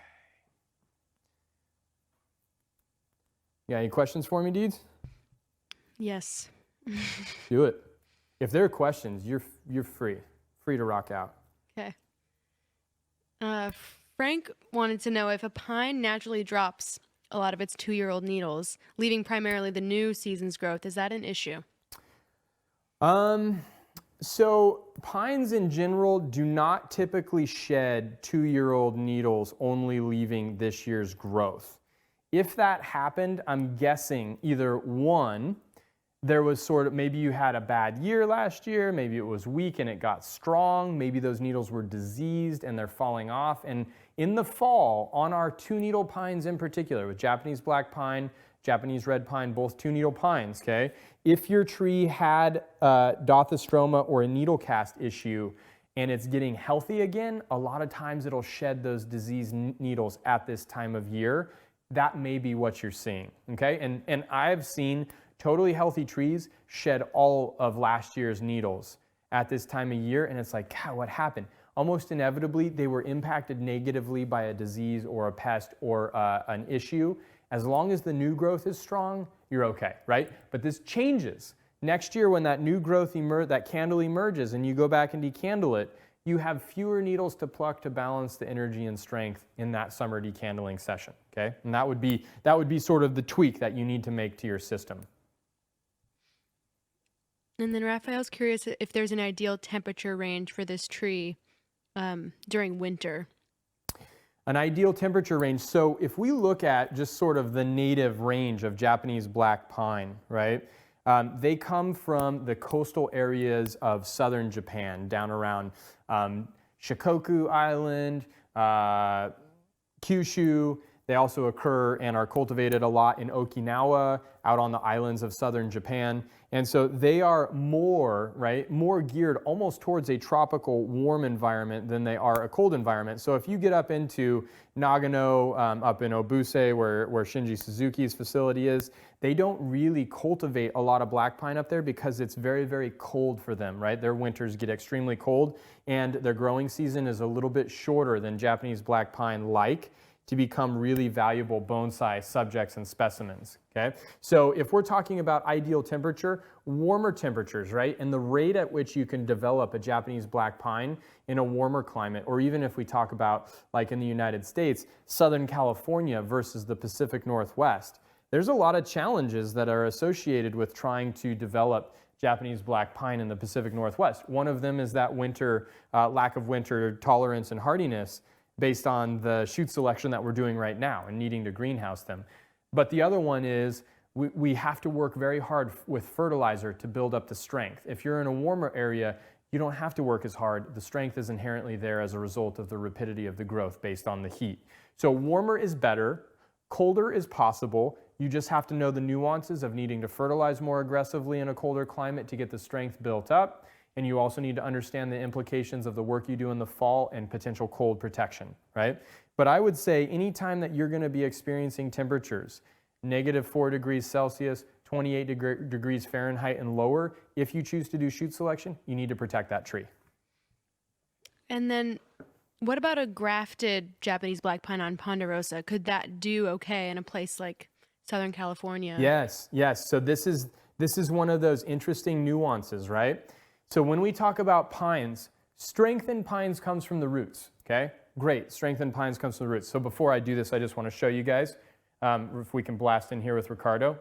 I've got this big kind of strong shoot here that's got these really long coarse pieces of coarse internodes, no interior back budding. Maybe I would get back budding over the next 2 years as this growth matures a little bit and adventitious barked up tissue like this. You can see that these adventitious buds only occur on areas that are starting to have a little bit more mature vascular shedding.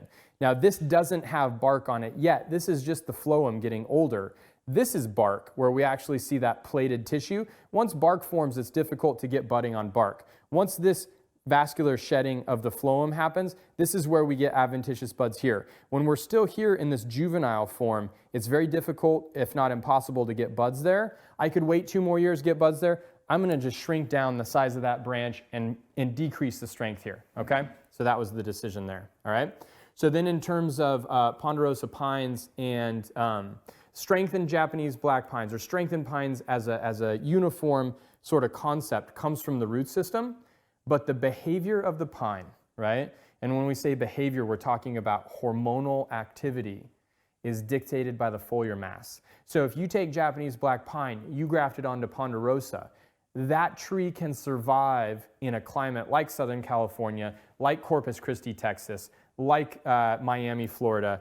It can survive there as if it were a black pine on black pine rootstock, because the needles are now dictating how much sugars and starches are being produced and stored and allocated across that tree, and it no longer needs the same dormancy requirement. It's a very interesting aspect of changing up the foliage type, right? And this is true across bonsai. For example, if you look at needle juniper, which we've got that feature content on how we maintain a needle juniper for Tier 3 members in the archive, right? And inside of that, I believed I talked about the fact that if you take needle juniper foliage and you graft it over with a scale juniper like Kishu, like Itoigawa, all of the weaknesses that apply to needle juniper disappear with the change of foliage type, and you can treat a needle juniper rootstock like Itoigawa or Kishu scale juniper rootstock. Same applies for pines. You put black pine onto a ponderosa pine, it is now a black pine as far as you're concerned, both in terms of its tolerance, heat, lack of dormancy, etc. And that's a really wonderful opportunity for us. Okay, Next big decision. All right, I'm gonna rotate towards the front. Dude, I am so stoked on this tree. Okay, so we've got that big branch over there that's covering a major portion of the trunk. Now, if we're talking about a masculine tree, big base, strong trunk, right? We don't need to show as much of the trunk line as we would if this were feminine design. And we've talked about that. Feminine design sees more trunk line, sees more branch line, right? But it still feels like we've got very little trunk compared to foliage mass, and we like this trunk. This trunk is killer, okay? So I'm thinking we're probably gonna wanna decrease at least that. We can unify to some degree these two pads, shorten them and reduce them, but I think we ought to get rid of that big coarse piece of growth. When we do this, we're gonna be coming back up here and we're gonna be reducing some of this coarseness as well. Let's make those two cuts right now. Twofer, okay? And then I'm gonna come up here and I'm gonna take this big, geez, that is horrifically coarse.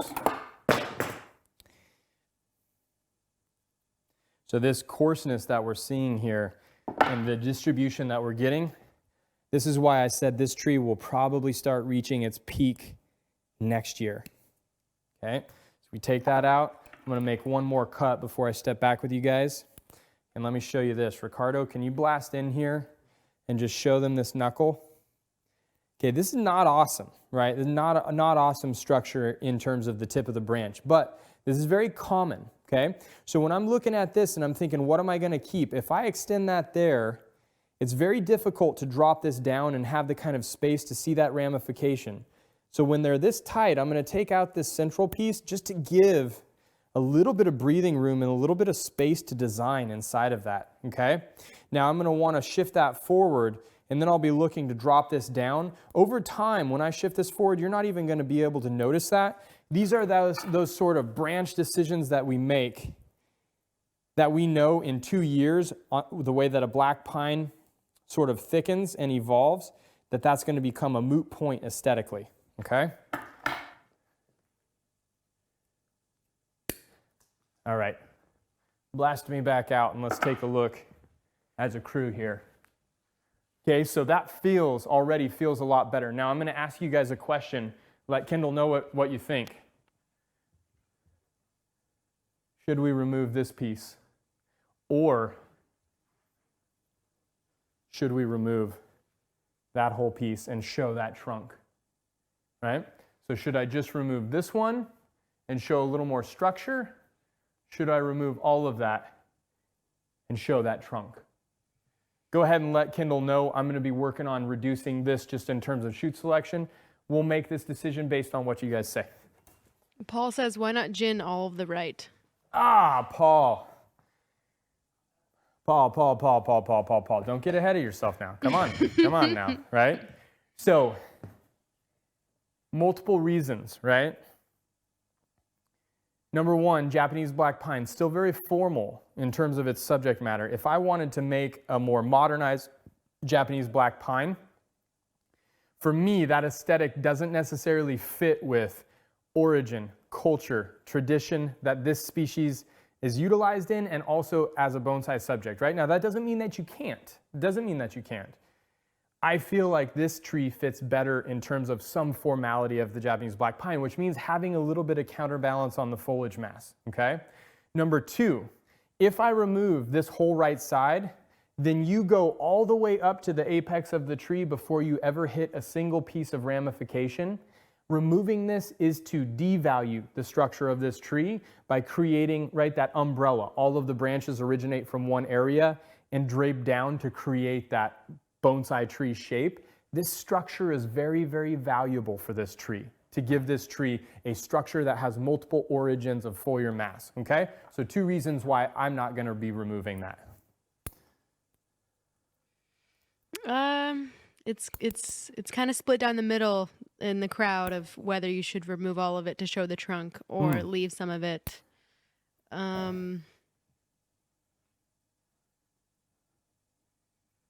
I'd say the folks are leaning towards take it all out. Okay, good. So, as much as I hate to take away so much of our work.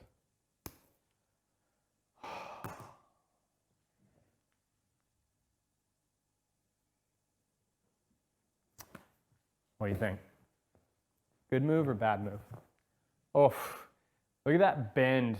Look at that movement in the trunk that we just get. You just get boom, boom, boom. That angular movement, black pine. That's a black pine. That's masculine movement. Love it, okay? But I don't necessarily want to leave it like that. I need to integrate some branches so that it doesn't feel like we just opened up a big hole in a big void, okay? So let's go ahead and let's kind of phrase this portion of the tree.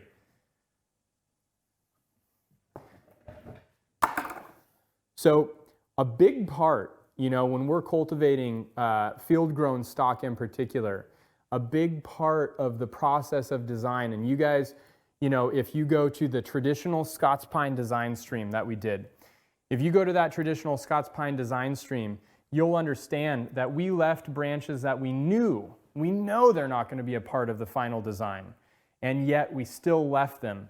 This is that same process. A lot of these branches were left knowing that they're not going to be part of the final design, but also leaving them because they are helping the development of the branches that we do want to keep. And if we approach this with fresh eyes every time to maximize what this tree is giving us right now, something that we may have left to build strength for the other branches may be important now based on how it's developed in the rest of the design of the tree.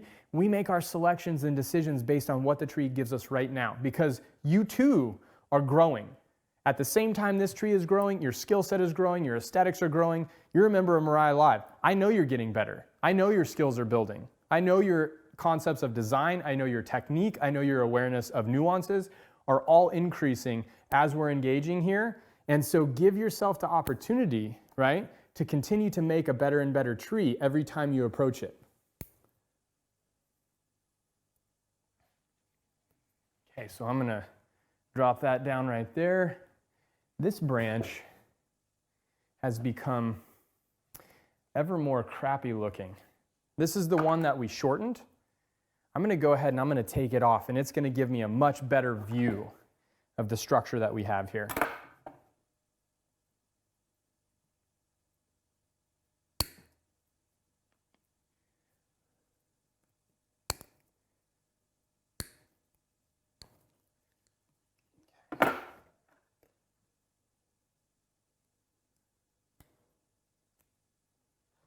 Okay, this is what that branch looked like, right?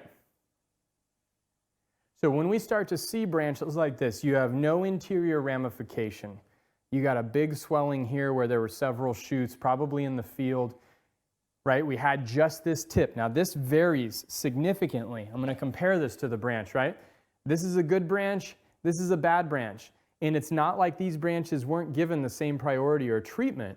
It is to say, this is a branch that had a much better structure.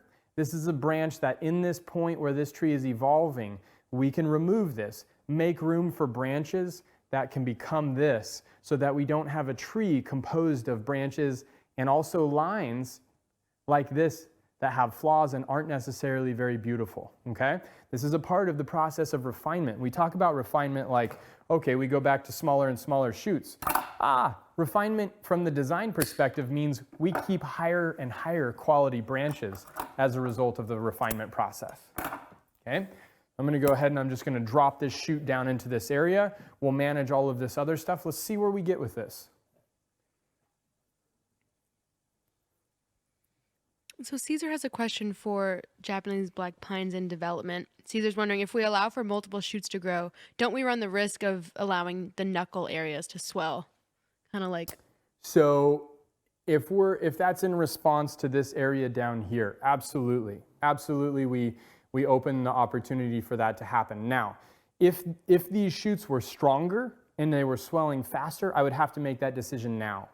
Because what I have are shoots that have a much finer growth habit, because they haven't quite ramped up and gotten that strong, and we pruned off all of those strong parts, they're not necessarily going to do that between now and when we decandle next summer. And that's the time I want to give those smaller shoots to gain some strength over the course of spring to summer next year. And probably when we come back and decandle, I'm going to have to address that again. So consistently through the design and the application of these techniques on black pine and multi-flush pine as a genre of trees, we're always going to have those moments where we're not quite sure. If we can assess that and acknowledge that it's not a situation that's going to become so detrimental to the quality of the tree that we need to remove it right now, we can leave it, give it time to grow and develop. It will tell you what it needs to be next summer when you go to decandle. That ability for the tree to communicate and have a say, big part of learning how to do bonsai well, right? Learning how to do bonsai in cooperation with the tree. Okay, so I've already got these guys. Those are about as small as they get. I'm gonna clean off this junction here. This area feels pretty good to me.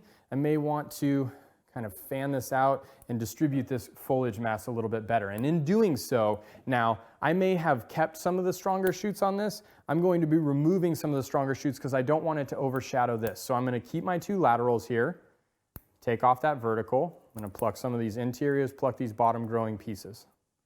Okay, some of the new needles come off, some of the old needles stay. All right. I'm going to go ahead and I'm going to pluck some of these. I'm going to take off that upper strong shoot again. Now I have the opportunity to shorten this a little bit more. This big strong shoot, or this medium strength shoot, I'm going to take that off because I've got this smaller guy and this guy right here. You can see that. Rotate a little bit more, right? Really nice distribution right there, okay? So in taking off those stronger pieces, I'm going to leave a few more older needles so that I get that energy distribution. Now you guys are watching. On the interior here, if we can zoom in here, notice that this is a candle that was not pruned, probably because it just had these very small needles around the base and then these two pairs. As a result, it's gotten quite strong. It's going to be a great candle next year. I can just come in here and just prune those needles back to a similar length of the growth that was pruned and the growth that exists from our actual needles produced from that second flush. And next year, when that elongates in the spring, we'll go back in and we'll decandle that and get this push out of similar shoots, okay? But just to equalize, reduce that length, reduce that aesthetic issue, equalize that strength of those needles in that big surface area so it fits into the system, perfectly acceptable time to be pruning needles. This tree is not going to show before we decandle it and get that flush next year, okay? So I'm gonna be taking out these stronger shoots here, and the goal, the name of the game for this region that we've discussed is reduction, shorten, shrink, show more of the trunk, reduce. So we're going back to smaller shoots throughout this portion of the tree.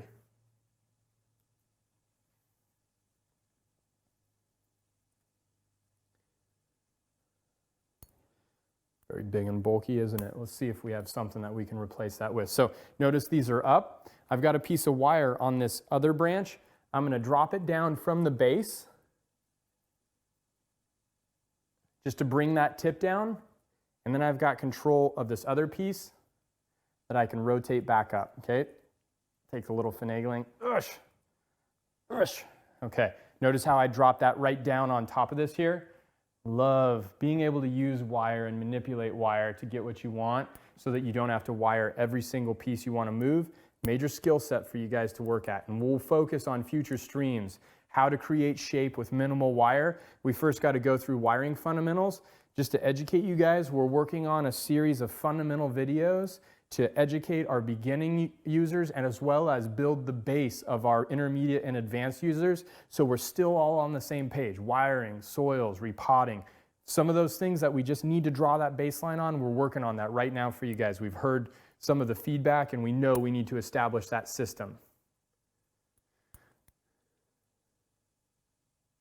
Okay, right at this junction here, I've got this piece coming off the top of that. I'm going to get rid of that. I've got another one right here. Now I want to make sure that I've got this sort of the size and the capacity to reduce in here before I fully get rid of those. I can take out the medium here, take out the medium on top. Okay, and I've got this nice small one and I got this nice intermediate one. That reduces the length of this significantly. I'll come in, I'll go ahead and needle pluck and get rid of those. But when I'm looking at this big, huge guy, oh, wow, actually, I take that back. I've got this nice little tiny bud here, nice little tiny bud there. I've actually got 5 shoots. I'm going to take out that strong one. I'm going to take out these 2 intermediates. I get to keep that shoot. That's great. I didn't want to necessarily remove that because it really rounds off that sort of fan-shaped pad that we're creating. Now I can come back in here and I can take off the rest of those pieces of growth that are causing that junction to swell. Coming back to the question, isn't that going to cause issue? In this case, Ricardo, can you see that? In this case, those were causing it to swell. We had to make that decision now. We couldn't wait till next year. We made that decision now. I feel like we made the very best decision, okay? So notice then, and I'm going to swing this around to you guys again, and I keep doing this just so you see the progress of this aesthetic. Notice how much smaller that pad is, okay? Need a little bit of work on this bottom right. After we remove that, we've got to kind of unify that. It feels a little funky, okay? That next one up feels good. Smaller on the interior, more of that movement and angular trunk. Clearly the upper portion. This is more of that coarseness that I was talking to you guys about. That almost feels like it's one step past development, not nearly as refined as other parts. We'll talk about how we deal with that.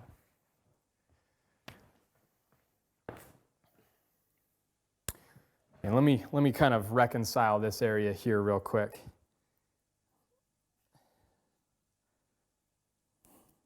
I'm going to raise that up there just a little bit. Maybe drop that down.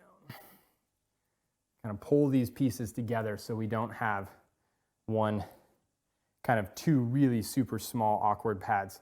Create one larger pad. More appropriate to the Japanese black pine to have one more masculine, larger pad at the bottom of these branches, right? If we were creating a feminine design to have these little pads, that would make more sense. But this is not a feminine tree. Not a massively masculine tree, but not a feminine tree. Definitely not a feminine tree, okay? That feels a little bit better. All right, so let me work on this. What else we got? What else you guys want to know? Who's coming with me? We got some questions about timing of repotting Japanese black pine. Cool, because that also plays into what we're doing here. So yeah, when is the best time to repot Japanese black pine? Best time to repot Japanese black pine. So this hinges on, do you have a nice, warm, generally steady ramping up of a spring, or do you have a cold, wet, prolonged spring? Now, you guys may say, well, it depends on the year. Yeah, no, I get that, right? We've had like 1 in every 10 years in the Pacific Northwest. From February on, it won't freeze again, and we see 80 degrees by April. Cool. Those are the best years of our lives, right? Most years, it'll be 50 degrees and rainy until May or maybe even early June. If that's the case, we're going to wait and repot Japanese black pine later in the spring when we see the candles start to move, okay? If we're in a warmer area and we see that warmth in the early spring, we can repot when we see the warmth, but all of our repotting is triggered by the candles just starting to move. Perfect time to be repotting. Now, after the repotting process, the key with black pines, because we talked about the fact that they come from warmer areas, potentially even what we could quantify as more tropical areas, right? Or more coastal in nature. Because of that, and the fact that they like that warmth, when we repot a black pine, we need to make sure that their roots stay warm, okay? So one of the ways that we can offset a really prolonged cold, wet spring is placing a repotted black pine out of the cold, wet rains, so we maintain that balance of water and oxygen in the container. So placing them out of the rain and putting them on a heat bed or a heat mat that keeps the root zone temperature between 70 and 80 degrees Fahrenheit. And that's right, 70, 80 degrees Fahrenheit is going to create a temperature inside this container that's going to catalyze new root growth and new root production to occur. That's what we need for a black pine to successfully weather a cold, prolonged, wet spring.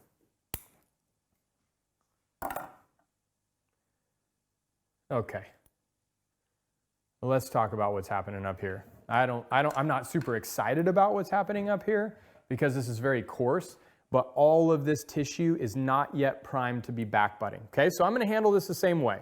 I'm going to take off that vertical strong growing piece. I'm going to keep my 2 intermediate size shoots, all right? Now, we just talked about the fact that there is a maturity to the tissue that we need in order for it to back bud. We don't currently have that maturity in this growth. This was last year's growth, right? It was candled here, strong shoots. Because we don't have the ramification here, strength coming to these tips, we don't have distribution across more foliar mass. Perfect example of what I'm telling you guys, right? The more needles we had in this area, the smaller the needles and the shorter the internodes are gonna get. Long internode, shorter internode, next year will be shorter, shorter. But this year, this shoot, with one more year of tissue over it, will now start to produce back buds on this tissue. We just need to be patient and give it time. So we're gonna do our normal shoot selection, right? Big, strong, I don't want this to get any longer. Big, strong shoots are gonna come off, okay? So I'm gonna take off this big, nasty guy right here. Kaboom. Okay, I'm gonna needle pluck. And this is where needle plucking on an underdeveloped shoot needs to change, all right? So we were talking about on our more compact, refined branches, taking off all of the needles around this so that we delineate the ramification. Here, knowing that next year we're gonna get tissue that's capable of back budding, perfect opportunity. We don't want back buds on the top of the tree. We don't want back buds on the top of the tree. We don't want back buds on the top of the tree. We do want back buds on the lateral portion of the branch, on the lateral portion of the branch, and we want back buds that are staggered. So as long as when we start to organize the needles that we're leaving on these underdeveloped branches to encourage back budding, leave them in a place you want a bud to occur. This is how you can control, to some degree. If it's gonna back bud, it's probably gonna back bud where there is still a needle fascicle remaining in this currently underdeveloped and transition to a developed tissue next year. We just gave it the best opportunity to give us exactly what we want. Okay, so same thing goes here. I don't want them on the bottom either. Okay, so I take off those bottoms, leave those laterals, take away that big, strong guy. Blah. Okay, now this one has a very, very tiny fine shoot there. I don't think that that fine shoot is enough to continue driving energy. So I'm gonna make one more move, take off the strongest of the two, leave the lateral with that, and then I'm just gonna bend this down and I'm gonna work that into the aesthetic of this upper portion of this foliar mass, and I'm gonna call it good, okay? Come up here, I'm gonna take out this big, strong piece here. I've got two intermediate laterals there, so I'm gonna take off this other vertically growing piece to establish my lateral orientation. Have a great acute crotch right there. I'm gonna go ahead and I'm gonna pluck these needles off of the top. I'm gonna pluck these needles off of the bottom, leaving just my laterals, okay? Remove some of the needles around this bundle where that ramification starts to form, and I'm gonna drop that down into the aesthetic.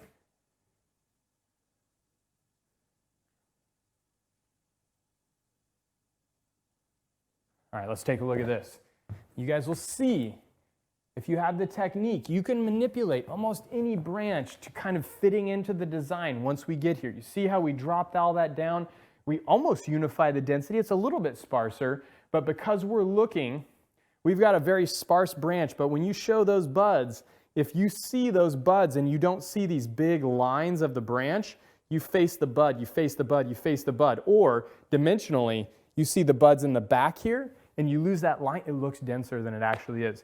Major technique of Mr. Kimura for showing more maturity in an underdeveloped tree.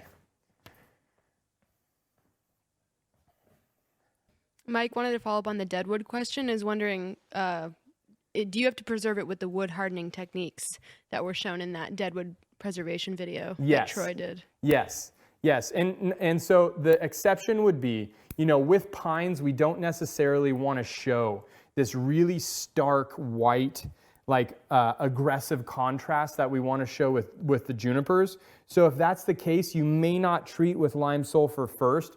You may choose to go ahead and just treat with the wood hardener and leave the deadwood a little bit more of an organic tone. But what I would tell you to do if you're going to be treating with wood hardener is do clean all the algae or really soft punky wood off of it, so that you're down to good solid wood that you're hardening and protecting. And that'll give you a really beautiful gray kind of aged color to the wood that you leave behind. That's really kind of more the aesthetic that we're looking for if we do have dead wood on a pine. And then Paul asked, when I decide for the fertilization to stop, should I remove that physically, the fertilizer, whatever remains? So I would say, right, if we're getting to a point in the season where it's really wet and cool and the fertilizer is not having an impact anymore, and it still has quite a bit of lifespan left in the fertilizer, like maybe you did a late fall application and you just notice that the temperature drops, the rains start, or the tree's freezing, microbiotic activity kind of grinds to a halt, then I think it's smart to remove fairly fresh fertilizer. But if you applied it 6 weeks ago and it's pretty decomposed but still exists, I don't think you necessarily need to remove it. You can allow that to continue to decompose and it won't hurt a thing, right? The thing we want to avoid is a big copious quantity of non-decomposed organic matter sort of over the course of no microbiotic activity, super wet or super cold, just decomposing and occupying the oxygen spaces in your container so that you experience a balance of water and oxygen issue next season, right? And so if we didn't do a late fall application of fertilizer this year, so we're just leaving the fertilizer untouched on the trees, right? It's decomposed, it's almost gone. That's right where we want to be. And then regarding this tree, Daniel's wondering if the apex and uppermost gin are too level. Yeah, definitely, right? We're gonna have to do something about that. I'm guessing the apex is gonna compact a little bit. If it doesn't, then the gin's probably gotta be reduced. We'll make that decision once we get up to that point. And you guys are gonna have to follow up. Now, one thing that I would ask your guys' feedback, since you're still with us, that means that you guys are hardcore. Does it bother you when we don't finish the tree on the streams? Is one question that I have, because a lot of times we're talking about big complex issues in design and this and that and the other. Would you guys rather see us finish the tree start to finish on a stream or get the tree to a point where we can finish it on the stream? Or are you comfortable not seeing it finished and learning from the actual technique, etc., and potentially seeing the finished product later? Let Kendall know how you feel about that, because we're trying to figure out how we continue to give you guys what you want and need. You got other questions? I'm gonna save the other questions. They're about really specific situations. Okay. I'm gonna save those for the live Q&A. Okay. Well, I still have a little bit of time here, so. But I'm gonna let you make that. Okay. You make that choice. The world is your oyster, Kendall.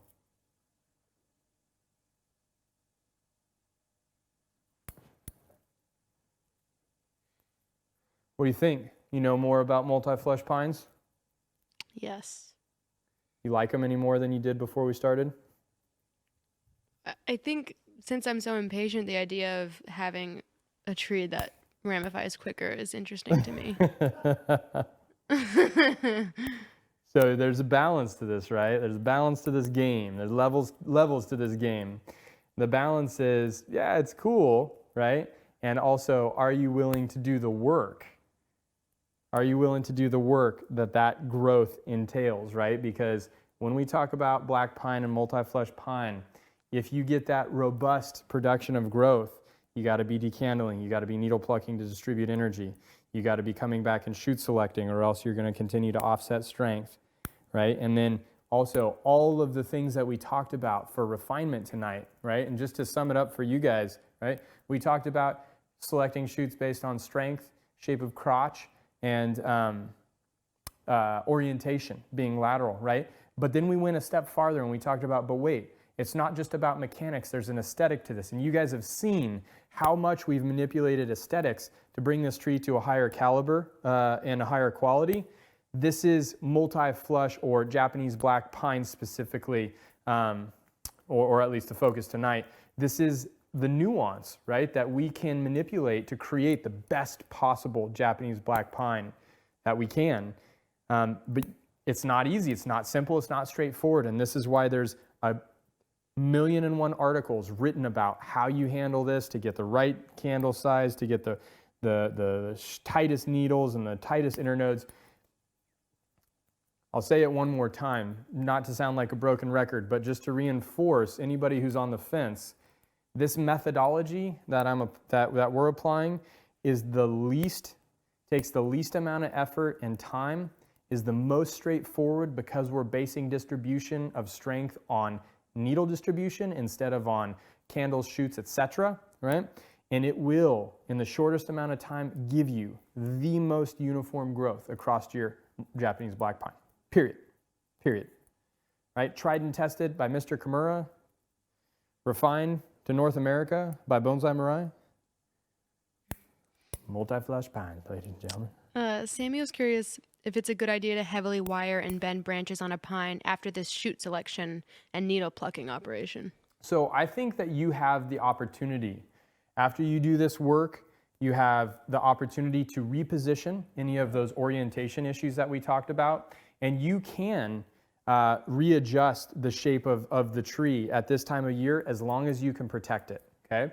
So if you choose to reduce and do shoot selection, and then you're gonna go ahead and do major heavy styling in addition to, you're just increasing your commitment to protection during dormancy, right? The more work you do, probably the more protection that's gonna need. Because we don't wanna send a tree into the dormant period of the year with a ton of fresh damage and a whole lot of potential